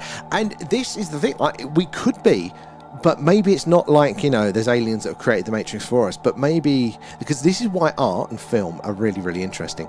It's that, they're putting together the cues that are in the environment, that are on the wind, so to speak, in the environment. And a good artist can see really far down the road and see those connections. But it doesn't mean the connections are real there. So maybe like with the Matrix, they're noticing these clues and going, right, what could this equal? And that's going to be an exaggerated version of it. But I mean, you never know, it might be literally that way. But maybe, it is something like that's going on. The more we talk about or more we look at look into DMT and things like that. Again, it wasn't an area that I needed. I wasn't persuaded. Like, the mind's an interesting thing. What we do through normal dreaming, like, that's an understood process for our brains. So it's kind of like, our brain can create a lot of this stuff. So maybe that's just what's happening with the DMT, but like 10x. But no, more I've been looking into it and more I've been listening to people with it. It's not the same. There is something else going on, and maybe we are touching into that stranger world for it there. Oh, and that was the one, Lozzie. Excellent. I've got like literally one still frame image of it in my head of like the intro. Like, I can literally just see this one frame in there. My grandfather was born in India there, and I love curry. I mean, we all love curry. It's genetic. We control our destiny, or does a destiny control us? Now, that is the $1 million question there. There is check out a chap, he's I can't remember what university he works at now, but Robert Sapolsky. He's a lecturer on all this sort of stuff, and he makes a compelling case for we have no control. It's all laid out, every connection, every flap of a butterfly's wings. If we could calculate it, we would know everything. We'd know what decisions we're going to make. Even in a conscious system, we'd know what decisions you're going to make, what the interactions are. It's all laid out. And my heart says that's not true. It says we're missing something. But he makes such a compelling case. It's worth listening to it. And the more we think about reality, the more it looks computational. And people are sheeple, but they really are. But that is actually a sign of a functioning community, a functioning culture. The brain is always designed to minimize calories, so it doesn't need to think about something, work something out if somebody else is already doing it. So the herd mentality, if the others are doing it, then I don't need to think about it, it's most likely safe. That means that our society is putting up the safety rails for us, and people don't have to think. But there's obvious problems with that. If nobody thinks, then when something comes up as it does, it trips us up. And this isn't me advocating, saying that I think we're actually in a good spot. I don't think we are with a lot of things in this world. But this is, we have to understand what is going on, because if we get the wrong assessment, and again, I don't know if I'm actually right here, just offering things up, but if we get the wrong assessment over what is happening and why things are failing, then our solutions to them are only going to be as effective as the percentage that we are right. So if we say, well, the problem is nobody thinks for themselves, the issue that happens is that then everybody has to spend more time making their own decisions, figuring it out for themselves, which slows down everything else. If our bus driver has to go, right, I'm not going to trust that the bus is safe today, I'm going to need to do a safety inspection myself. I mean, I think they probably do that anyway. But you get the gist. If we all can't trust anybody to any degree, that's a lot of time, it's a lot of calories, we don't get the other stuff done. That is how our society has worked, by delegating. But there's obvious holes in that. We're not good at noticing when those systems don't work anymore. Science is a brilliant example of that. We can see what science has done and all the achievements that science has made, but we're sitting here today arguing the flip, going, look, we think aliens are out there, guys, look, there's a lot of information. They're going, no. There are obvious flaws with the process. How do we refine it? And we would win the lottery every week if we could control our destiny. They might get a bit suspicious, but we would. And what makes us unique is and interesting to aliens is that we are too complex. Maybe. I think, though, that complexity is going to be... we suspect, again, we strongly believe, it's the leading theory, isn't it, that, it's evolution, based on competition with other organisms, other species, even ourselves, has led to us being complex. If there wasn't that competition from other species and etc., we would just be blobs that absorb sunlight. We developed more complex ways of doing things because we had to compete with other species for the resources. So if aliens are as complex as we are, in the physical sense at least, then they would have had to have had similar evolutionary pressures there, which you think would be a very similar outcome. You won £5 on the lot, there's more than I've won. And E emotions equals energy in emotion. Oh, I like that. There's a connection there, Living Light. Spent it, though, on more lottery tickets there. Do them numbers again. And the secret to the universe is 42. Just all the trail across the world. We need to watch that. We haven't watched Hitchhiker's Guide to the Galaxy yet on it. Is that on any of the Australian platforms around Movie Club? As a hacker, do you think I'd be here if I earned money from it there? We want Alienware. I had an Alienware machine once. Wasn't that good? All right, going to bounce back over to the TikTok. You've been waiting patiently. I was catching up on the YouTube there. Sorry, guys. Where did we get to with you guys? Got to Joseph, didn't we? Rory, unless I somehow evolved as a peaceful species. I think. Oh, no, we did that one as well. Let's say the Borg. Yeah, we did that. And Carl there, on the line at the top, should it be in line with the green? So it should, but that's just it's just a misalignment on my end. I haven't dragged the window over enough, but it doesn't really affect anything too much. It shouldn't do, because the middle line's kind of squeezed in a bit. But good spot in there, Carl. I do need to adjust that, actually, ever so slightly. How you doing, Ion? Sorry, it took me a while to get you there. And what is that signal? Good spot in there. Carl, thank you for the gifts. Again, very much appreciated. All goes back into the stream. What is the signal? Probably electronic interference, being that thin. It's been with us the whole time, so we know it's not coming from deep space, because it wouldn't have lasted that long. How are you, though, Ion? And it's already Tuesday, Harko. We did well. You've lasted a while there. And Drewski, good to see you there. The clouds have won tonight, sadly they have, but the rest of the week is looking very, very good for Skywatchers for us. So don't you despair. We will be on, hopefully tomorrow with another Skywatch there. Oh, movie there. I saw one last night there, and you have it on your page. Oh, I'm trying to remember to check that one out. What saw was it? Was it a moving light in the sky, or could you see like the shape of the craft? I want to hear more on that one. And feed him, Harko there. Harko coming in with the shares. And Joseph, have they... Oh, hey, leave me out of this, Average Joe. Not you personally. Valiant, how are you doing? Good to see you in. How have you been? Yeah, guys, you're just joining us. We are doing our live alien radio signal hunt tonight. We are searching what is called the hydrogen line, the channel on the radio dial. The line's down the middle of the screen.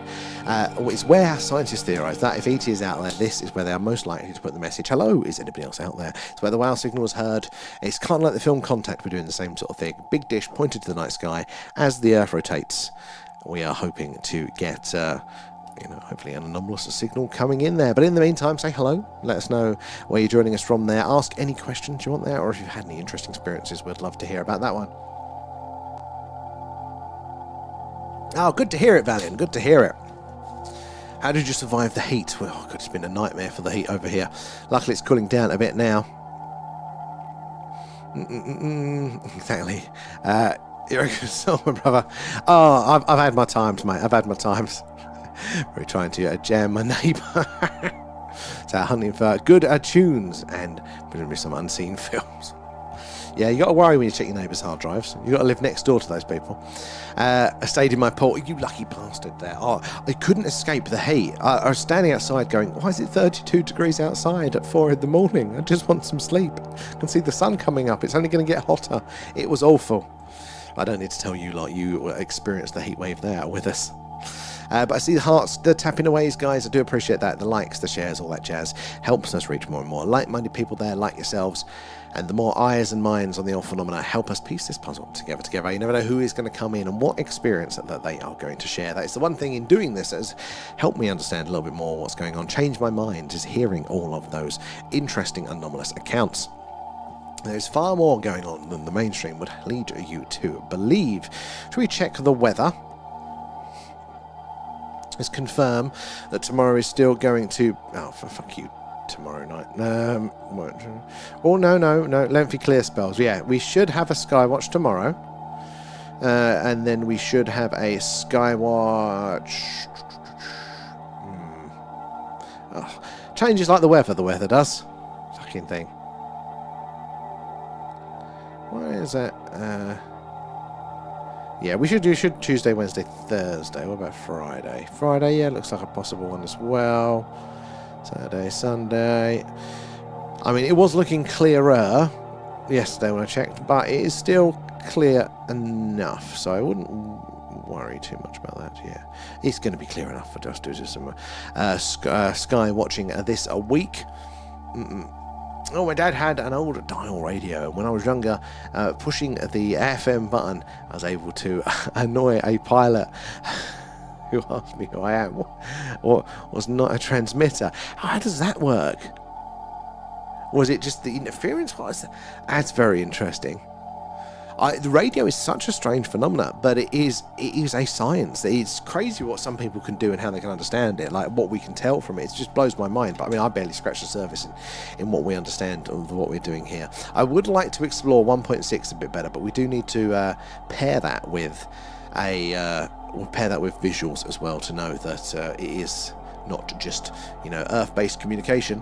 And no UFOs here today. Not tonight, Tree. No, the weather got to us. But tomorrow onwards, we should have some more sky watching in there. Anomalous, never apologise for spelling. I can barely spell my name, and it's 3 letters, so you don't have to worry about that here. It's the main reason I don't comment as much on our own bloody Discord, because it's text-based. My spelling's atrocious. So I hate typing. You don't have to worry about that.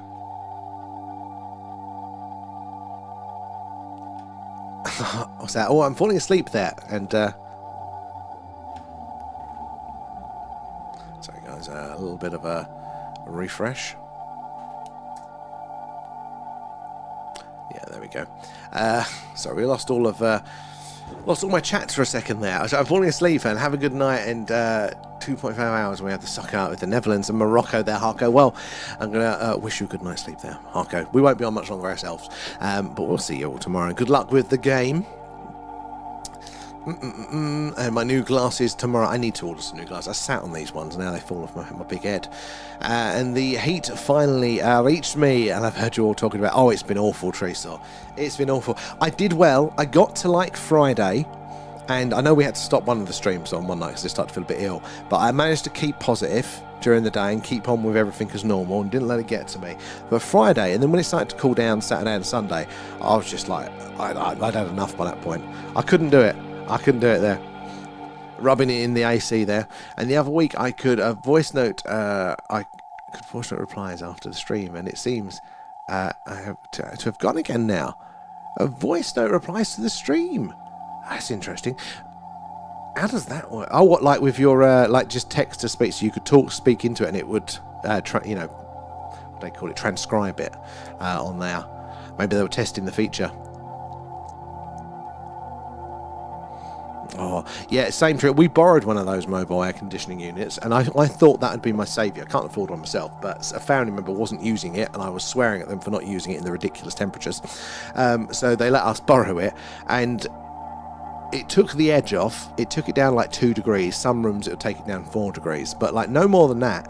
And I'm going, I thought this would be a lifesaver. I thought it would like make at least the bedroom, which isn't very large, I thought it would make that cold, but it wouldn't shift it more than like 2 or 3 degrees. You go, what the is that about? So I'm dreading it, or at least when I had hope that would be the saviour.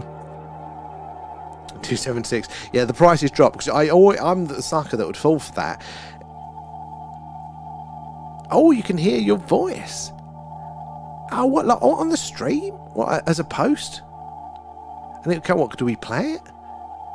I think we're getting another heat wave there. Hopefully not. I know it's picking up in heat this week, but I don't think it's going to be heat wave. But I don't pay extra for the long range weather. In fact, let me check what the Met Office is saying. Hold on. I don't think I could survive another one. Right, okay. 26, 27. It's creeping back up. That's the week. Where's the longer range?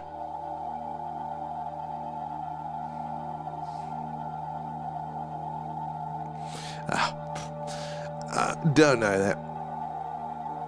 And I made it to July there, not bad. I live in a rainforest close to that on the Appalachian Trail. Oh, the Appalachian Trail. Like, I've heard so many interesting stories about where you live there. Have you seen anything in the cryptid, the spooky category as well for those sorts of things? Most mobile there. Machine Mart. Oh, Machine Mart one, yeah. Now it's just a little domestic one that we borrowed there, but I think we're going to need one 4 times the size. Oh, it's still there. So if you comment on my stream chat, I can talk back. Oh, so, yes. So you can leave them like a voice note as a reply to it. You know what? I feel like I saw that pop up as an option, but I don't think it was on my stream. I think it's one of the ones I worked for. Interesting. And Roscoe, how are you doing there? We are all good there. 6 weeks' time, I am finally visiting Stonehenge on the way home. Cannot wait there, Roscoe. Well, that's going to be nice weather for it as well, right in the middle of summer. Yeah, make the most of it and give us a wave as you go by. There, and look up as well. Lots of strange things in the sky around here. If you're on your way home, if you're around in the dark, keep your eyes to the skies. Clark, I remember my old man always used to have those catalogues lying around. It's like the Argos catalogue, but for men. The Machine Mart catalogue and the Screwfix as well. And we got a Bigfoot museum. It cost $10, and it's prolific. A Bigfoot in town. I like a bit of Bigfoot there. Something I find a bit like, I don't know where I lean on the Bigfoot specifically, but like some of these classic mysteries, it's like nostalgia for me. I love it there. I really want to kind of do a little weird museum here in this little town, because we had the UFO flap here in the 60s. So it's got the history, it's got the heritage for it, but people don't know about it. So I'm trying to make it my personal mission to like raise the profile of this little town as like the weird capital. If Glastonbury can do the spiritual stuff, I think we can do the aliens and maybe the other weird bits here in this little town. There's nothing else bloody going on here, so we might as well. And then I never said hello. We assumed. Where do we get to over on the TikTok there? How are we doing, X? There another. What is it going to be as bad as this one, are they saying? Or are you just trying to scare me? I'd love to. I'd love to, but then I'd also be terrified there. Well, you know what? We need to add that to our Daydream international road trip that we'll have to win the lottery for. I was watching if all asteroids hit Earth earlier today. Ooh, we were wiped out. Yeah.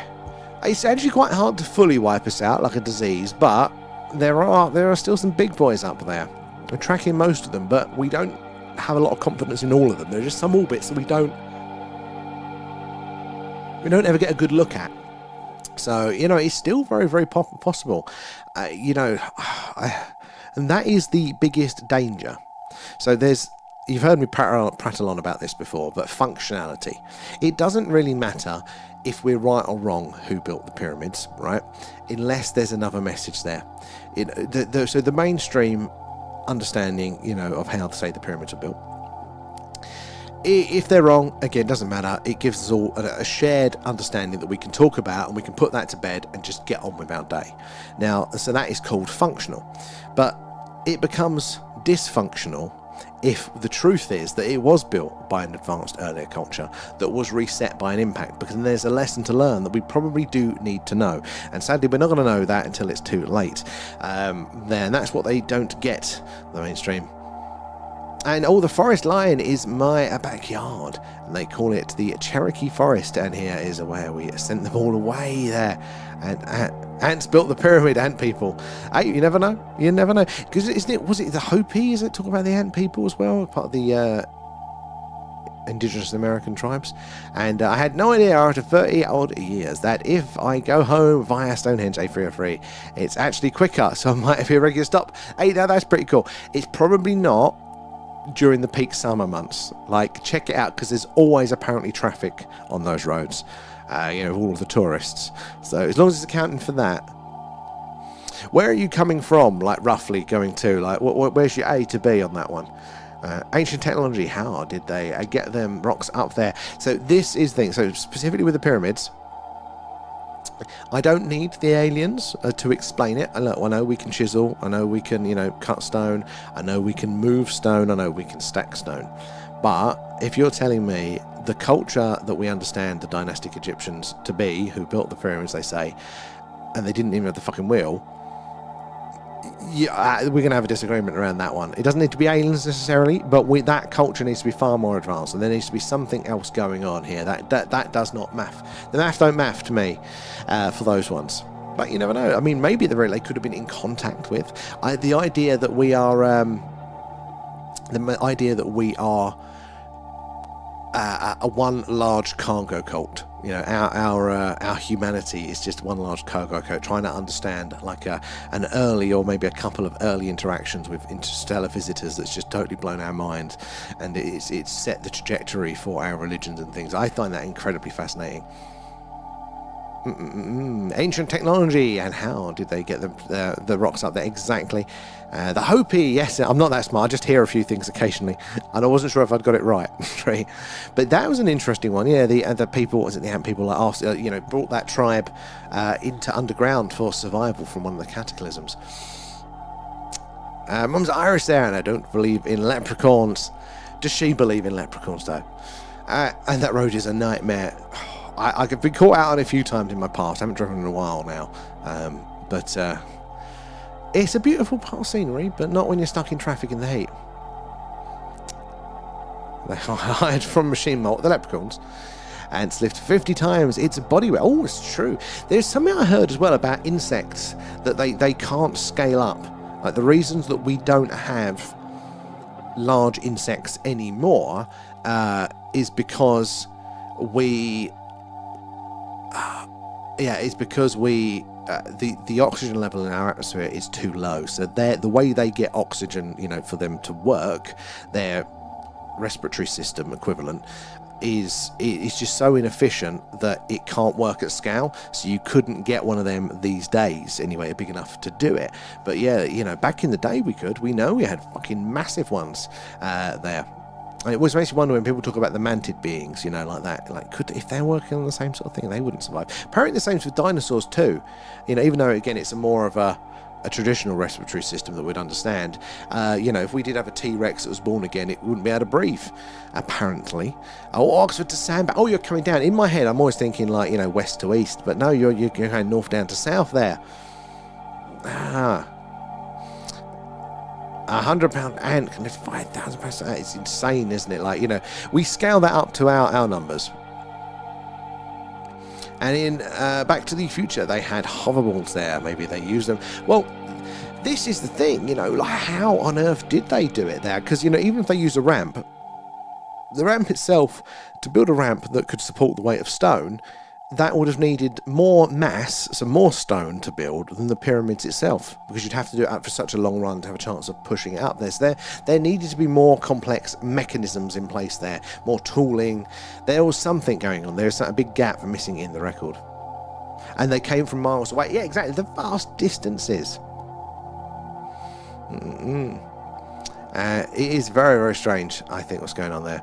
And handy, no Starship Troopers bugs. Yeah, on our world, apparently not, though. This is apparently they wouldn't survive. So even if we brought the dinosaurs back as well, they wouldn't survive. So Jurassic Park would have been a very different show. Just a struggling to breathe Triceratops there. Mummy, what's that? They don't spell specs, though. Giant 12-foot tall sloths. I know some of the scales of these things are crazy. What was the name of that? Like, it was like an ancient armadillo equivalent, that its shell was the size of like a VW beetle, but it did overlap with humanity, and they've found the shells of those fucking armadillo creatures. When they'd hunt them and they'd kill them, they'd use the shells as a house, like the early humans or early hominids would. It's just insane. Recipes. And I went to B&Q to get some F-35 stealth paint, and they reckon that they have loads, but they couldn't find it. A bit budum. And apparently the name mantids are a bit of a misnomer. Tim Albrino says that the understanding is a bit too literal. Supposedly the mantids are akin to the cover of the book community. Oh, and I suppose, yeah, because of the diamond. Yeah, that's more of a diamond shape. I've heard people say it's not literal, it is a thing. But if that, that makes me a lot more sense now, and also makes me feel a little bit better, because praying mantis, the insects freak me out there. Hate spiders, so no bugs. Oh, anomalous, yeah, like moving to the country, I had to get used to even bigger spiders. I literally left the town because we had false widows. That was the final straw. And I couldn't get them out of the house. So, we moved here to the country. Now we get bigger spiders in. I literally will sit here like one stream, and like I'm watching at the window in front of me. I have to have it slightly open because of the cables that go out there for the camera and stuff. And I just saw this spider's legs coming around the window frame like that. And I was like, on stream going, like that. And trying to back away from the desk because it disappeared behind. Absolutely grim. I'm not graceful when it comes to them. I love spiders. They help kill the little fly buggers. See, in principle, I'm fine. I wouldn't want to hurt one, but there's just something deep in me. I just am so freaked out by insects.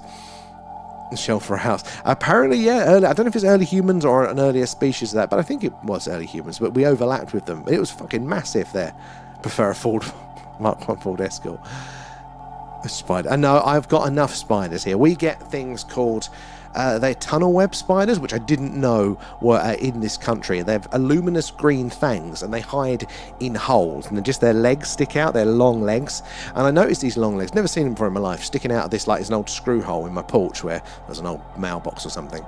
Just these little long legs, and I think some kids having fun and games with us. They're putting rubber spiders around because the kids do that around here. There's a long story, but.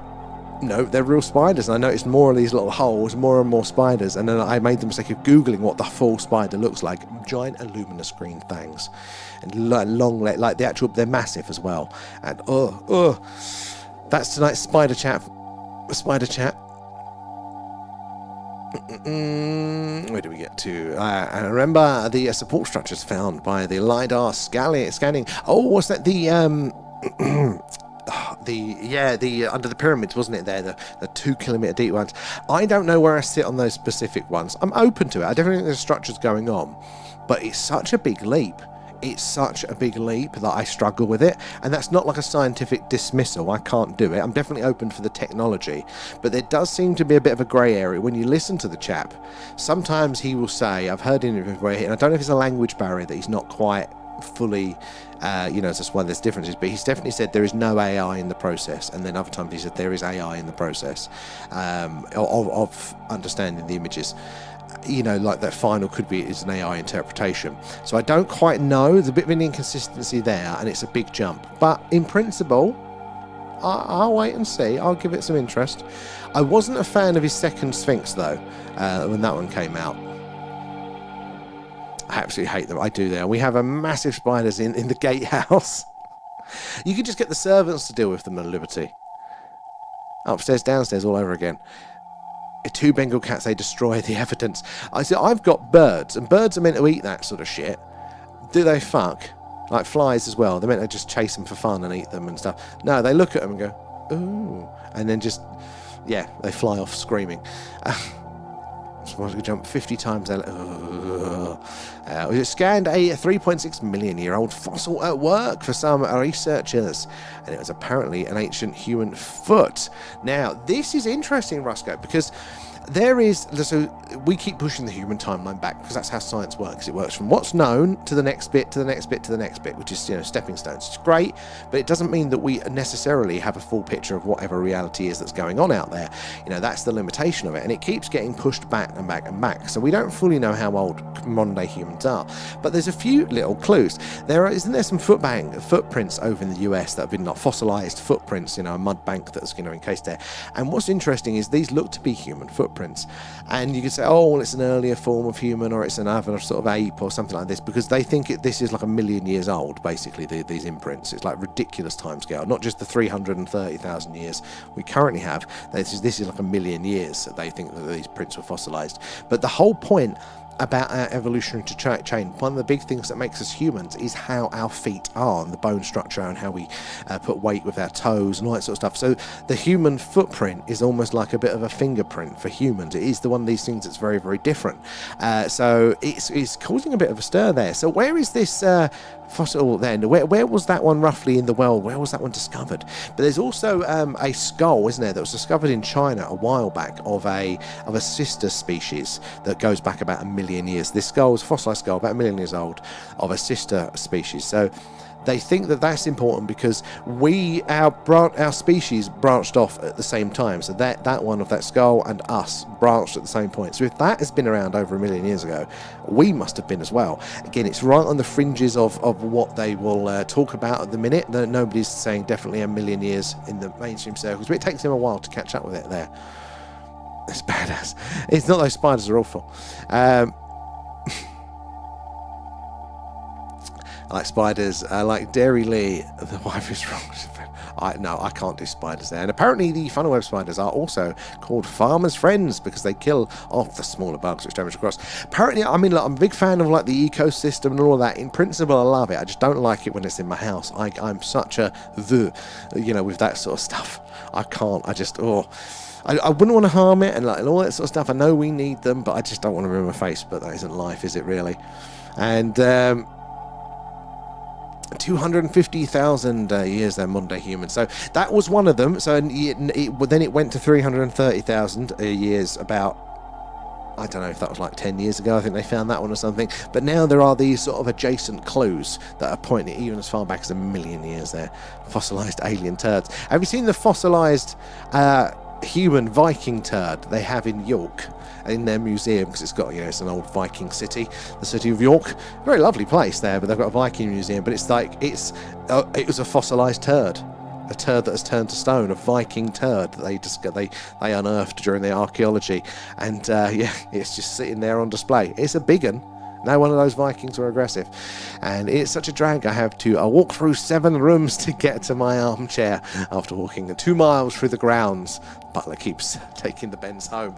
I mean, these problems, we us peasants, we wouldn't understand there. And apparently they have discovered it was a foot of a woman and are able to digitally reconstruct the entire body now. Now that is awesome, Roscoe. What university or what's that part of? Because I haven't heard about this, but this thing, we could be very, very old. And if that is the case, if modern humans with all the abilities we've got now have been around that long, why hasn't, if there been any other civilizations? Which I think the answer is there probably was. Farmer's wife or daughter, maybe, but no farmer's friends. Is that like fisherman's friends? A load of crap, exactly. Vikings were badass, literally. Actually, she was good looking there. But this is the thing, we don't know if it was a bloke. Where are we? Over on the TikTok. If I turn off the comments on my screen, does this affect your live too? Not at the minute. I can see it there. TikTok updated the mod settings, and I'm confused if it's for the live or mine. Just give it a go. I think it seems fine to me at the minute there. And poor man there, 20-foot bombardier, a beetle, is a terrifying thought there. Again, beetles, I can watch them on the ground, but I do when they fly. Immediately, I just go and run around there. The spider it freaks me out with those ones. And these ones, those spiders that I'd seen in the front porch, they were big. All right, but then when I checked my back patio doors in the corners of each one, there were bigger ones, and I'm like, that's it. I can't even go outside for a smoke now. Good evening, Ben. How are you there? And Amal, how are you doing there? I've seen alien spacecraft in 2015. Oh, tell us more. Was it like a light in the sky, or was it like a physical craft? I'd love to hear more about that one. Thank you for sharing it. How are you doing? Fucking hard as shit. This one was. Apparently, though, they're really upset because some dude dropped the fossilized turd, and it's now in 2 pieces. But it was a perfectly preserved, shiny brown rock. And dung beetles love that. The nanotechnology metal cores found in Russia from deep ice cores is compelling of ancient technology. So there, I'm not sure on those specific ones, but there is in there, like in rock, people do find things. One of the really interesting ones I'd seen was it looked like a ceramic insulator that we would have for electronics, high voltage cables and things. It seemed to be, fossilized in rock. There are all of these little cases, these little bits of evidence that does point to something, and it only needs one of them to be 100% true before we go, right, that's it, the mainstream explanation doesn't fit. But we take too much credit for ourselves. We like to pat ourselves on the back and go, look at our wonderful civilization, or the wonders that we have developed. Aren't we very, very smart? But what appears to happen is that the right temperature for the right amount of time equals humans make shit, and if they can do that for long enough, they make more shit. It's kind of like, you know, if you don't clean up the spilt milk, you're going to get mold, and that mold's going to spread. We're kind of like that. Oh, what was that? That wasn't a match. Don't get excited. That's the computer playing up. It is meant to flash up if there was a match, but I didn't see one then. Maybe there was, maybe we missed it. But yeah, so there are these little clues, and they definitely look back through the you know, the weather record there. There's been plenty of opportunity for us to have got quite advanced and been reset. Shawshank Redemption. It's a horse animals. That is a good film. And have you seen the documentary on implants in people said to be? I've seen some bit. I don't know if I've seen the documentary on it, but I have seen some. You know, you'd think, wouldn't you? Like, oh, well, if we had an implant, and you know, one physically to touch, it wasn't just people's stories. We could send it to a lab, and would get the science on it, and then everybody would just know. And it's like, no, we've got this. People have tested them. They've gone, this is fucking strange, and it doesn't go anywhere, does it? Every day the wife tells me to stop. Shank is the best film. It is a very, very good film. There. Oh, I've just noticed the time, guys. Sorry, I'm going to have to go. Got to be on a train tomorrow, but we're going to be on tomorrow night for our Sky Watch. So make sure you're following, subscribe, whatever it is, wherever you are. So yeah, make sure you're doing that one. Hopefully get those notifications when we go live. But thank you for hanging out with us tonight. Awesome, guys, as always. Do appreciate you all.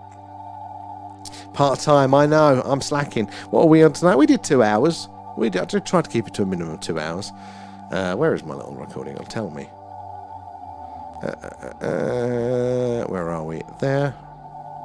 2 hours and 3 minutes. There we go. So yeah, on a bit earlier tonight because it was a radio signal hunt, but we'll be on tomorrow.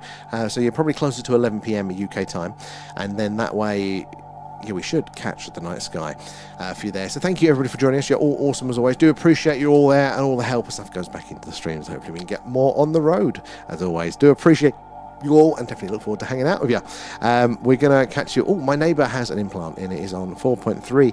I've heard some interesting things about that. Oh, is that the cochlear implant? But I know I've heard they do interact with the electromagnetic spectrum. And much love to everybody there as well. But appreciate you all, guys, and we will catch you all tomorrow night there. Keep well. Bye-bye.